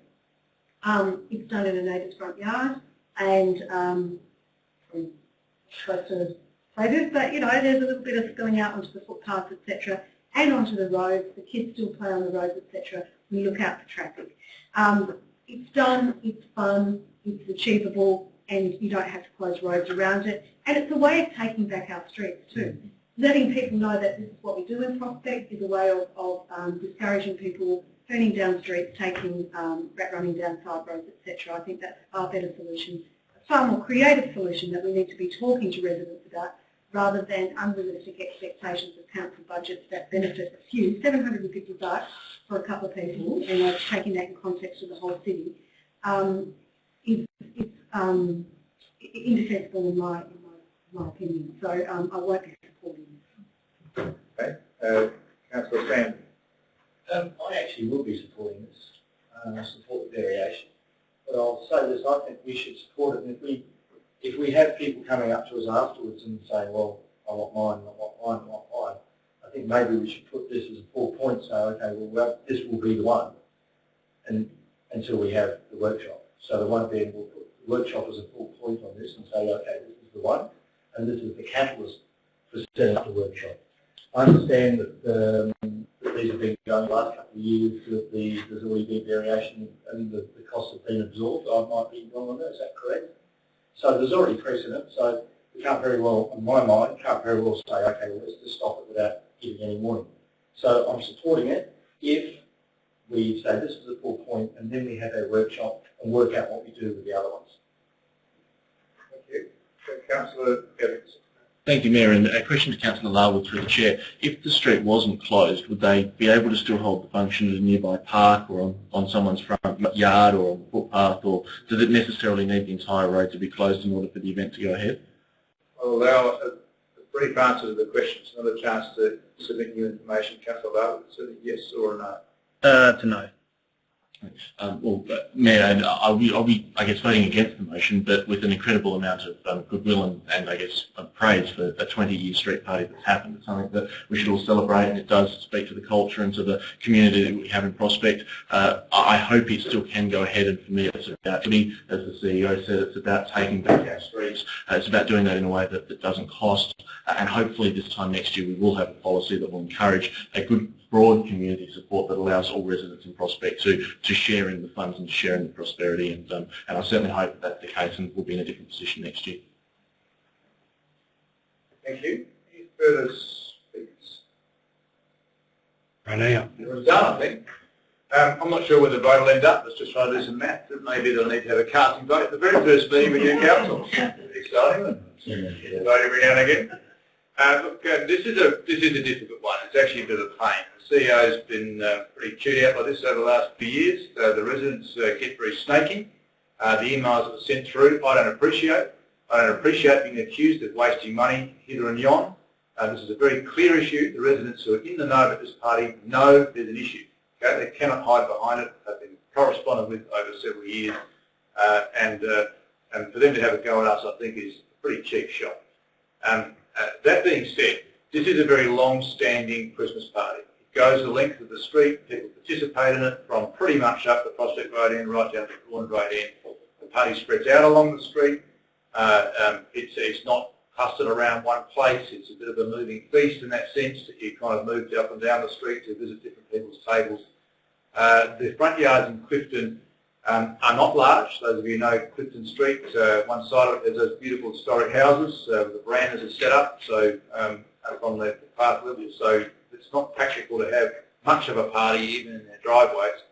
And on the other side of the street, most people have got, I think, fairly decent fences, so it's not conducive to having a party in a front yard, unlike you could in Flora or Gladstone or several other streets where there are quite big front yards and low fences. The nature of the street restricts that. We need some firm policy around this. I'm not happy that we don't have a firm policy other than there's a fee, because it doesn't help us. I think the worst that would happen here is that 10 street parties pop up in a year. It costs us $7.5 grand if we couldn't solve it some other way. $7.5 grand to have 10 street parties. Tell you what, for the goodwill that that brings for people contacting each other and having a yak over, some Christmas cheer, that's fantastic in my view. And I'd argue strongly that if that's what it took to have that happening in 10 streets with 10 sets of neighbours like that, I think that's a really good budget bid. And that's where it should be. It's a budget bid. In this instance, if it comes to a tie vote, I'll be voting in favour of this expenditure because only because of the longevity of the party, as I said, I'm a bit grumpy about the emails I've got, but because there has been an argument over the last few years about how this gets paid, and there has been some inconsistency in how that's been done. But I have to say, it's the last time I'll be voting in favour of this for this street, because these people are more aware of the rules than any other street. And I don't like being embarrassed by them every year over an issue that really they should be either saving up or whatever it might be to get to a resolution that doesn't put pressure on us. Equally, I'm not happy that it costs us $750 to do this. It is a nonsense in my view. And I continue to put pressure on the CEO and the director. They've had plenty of stick from me about why is it so expensive. I'll continue to do that on your behalf because if we want to roll it out in other streets, we want to have a more effective process and a more efficient way of doing it. If we need to change, lobby for a change of legislation to make it easier, then that's what we'll do. Maybe we'll put that to the LGA. So that's how I'll vote if it comes to it. Back to you, Councillor Larwood, if you wish to sum up. Thank you. Yeah. Just a couple of points. I can confirm that the residents are entrusted with taking down the bollards at the end of the night and have done so for as long as the street people, the people who live in the street can remember. So there seems to be an inconsistency there with it only being able to be carried out by someone with a ticket compared to they've been, I'm assuming the council knows this, that they've been entrusted to take the bollards down carefully and store them safely until Monday morning. So just wanted to point out that inconsistency. It wouldn't work if you said go out to a park. It wouldn't work if you said go and sit on someone's front veranda because the street's not equipped for that. It's a very narrow street. That's pretty much, I encourage you to support this and I'm very supportive of the fact that we need some decent policy around this. I think one of the reasons why the residents are frustrated is because in their mind there's no clear definition and direction on a policy around this, and there seems to be over the years there's been the concept that there was originally a fee imposed to do it and then the word fee was retracted, and so there's, whilst they've got a fair idea about how all this works, I think that they're a little bit in the dark about it. But yeah, I think in the future if we found a way to put $7.5 grand aside or less than that, if we can work out how to do it more cheaply, to be able to walk around and going, hey, there's 10 Christmas parties that happen in the city of Prospect, how many happen in your area, how many happen in your area? I'd love to be able to walk around and brag about that sort of thing. So I encourage you to vote in favour of the motion. Thank you. Thank you. That concludes the debate. All those in favour? 2, 3, 4. Good. Great. All those against? 2, 3, 4. Just thought I'd check. Exercise my casting vote and vote in favour. The motion is carried. Further items of an urgent nature. Okay, follow. Items there are nil. Declare the meeting closed.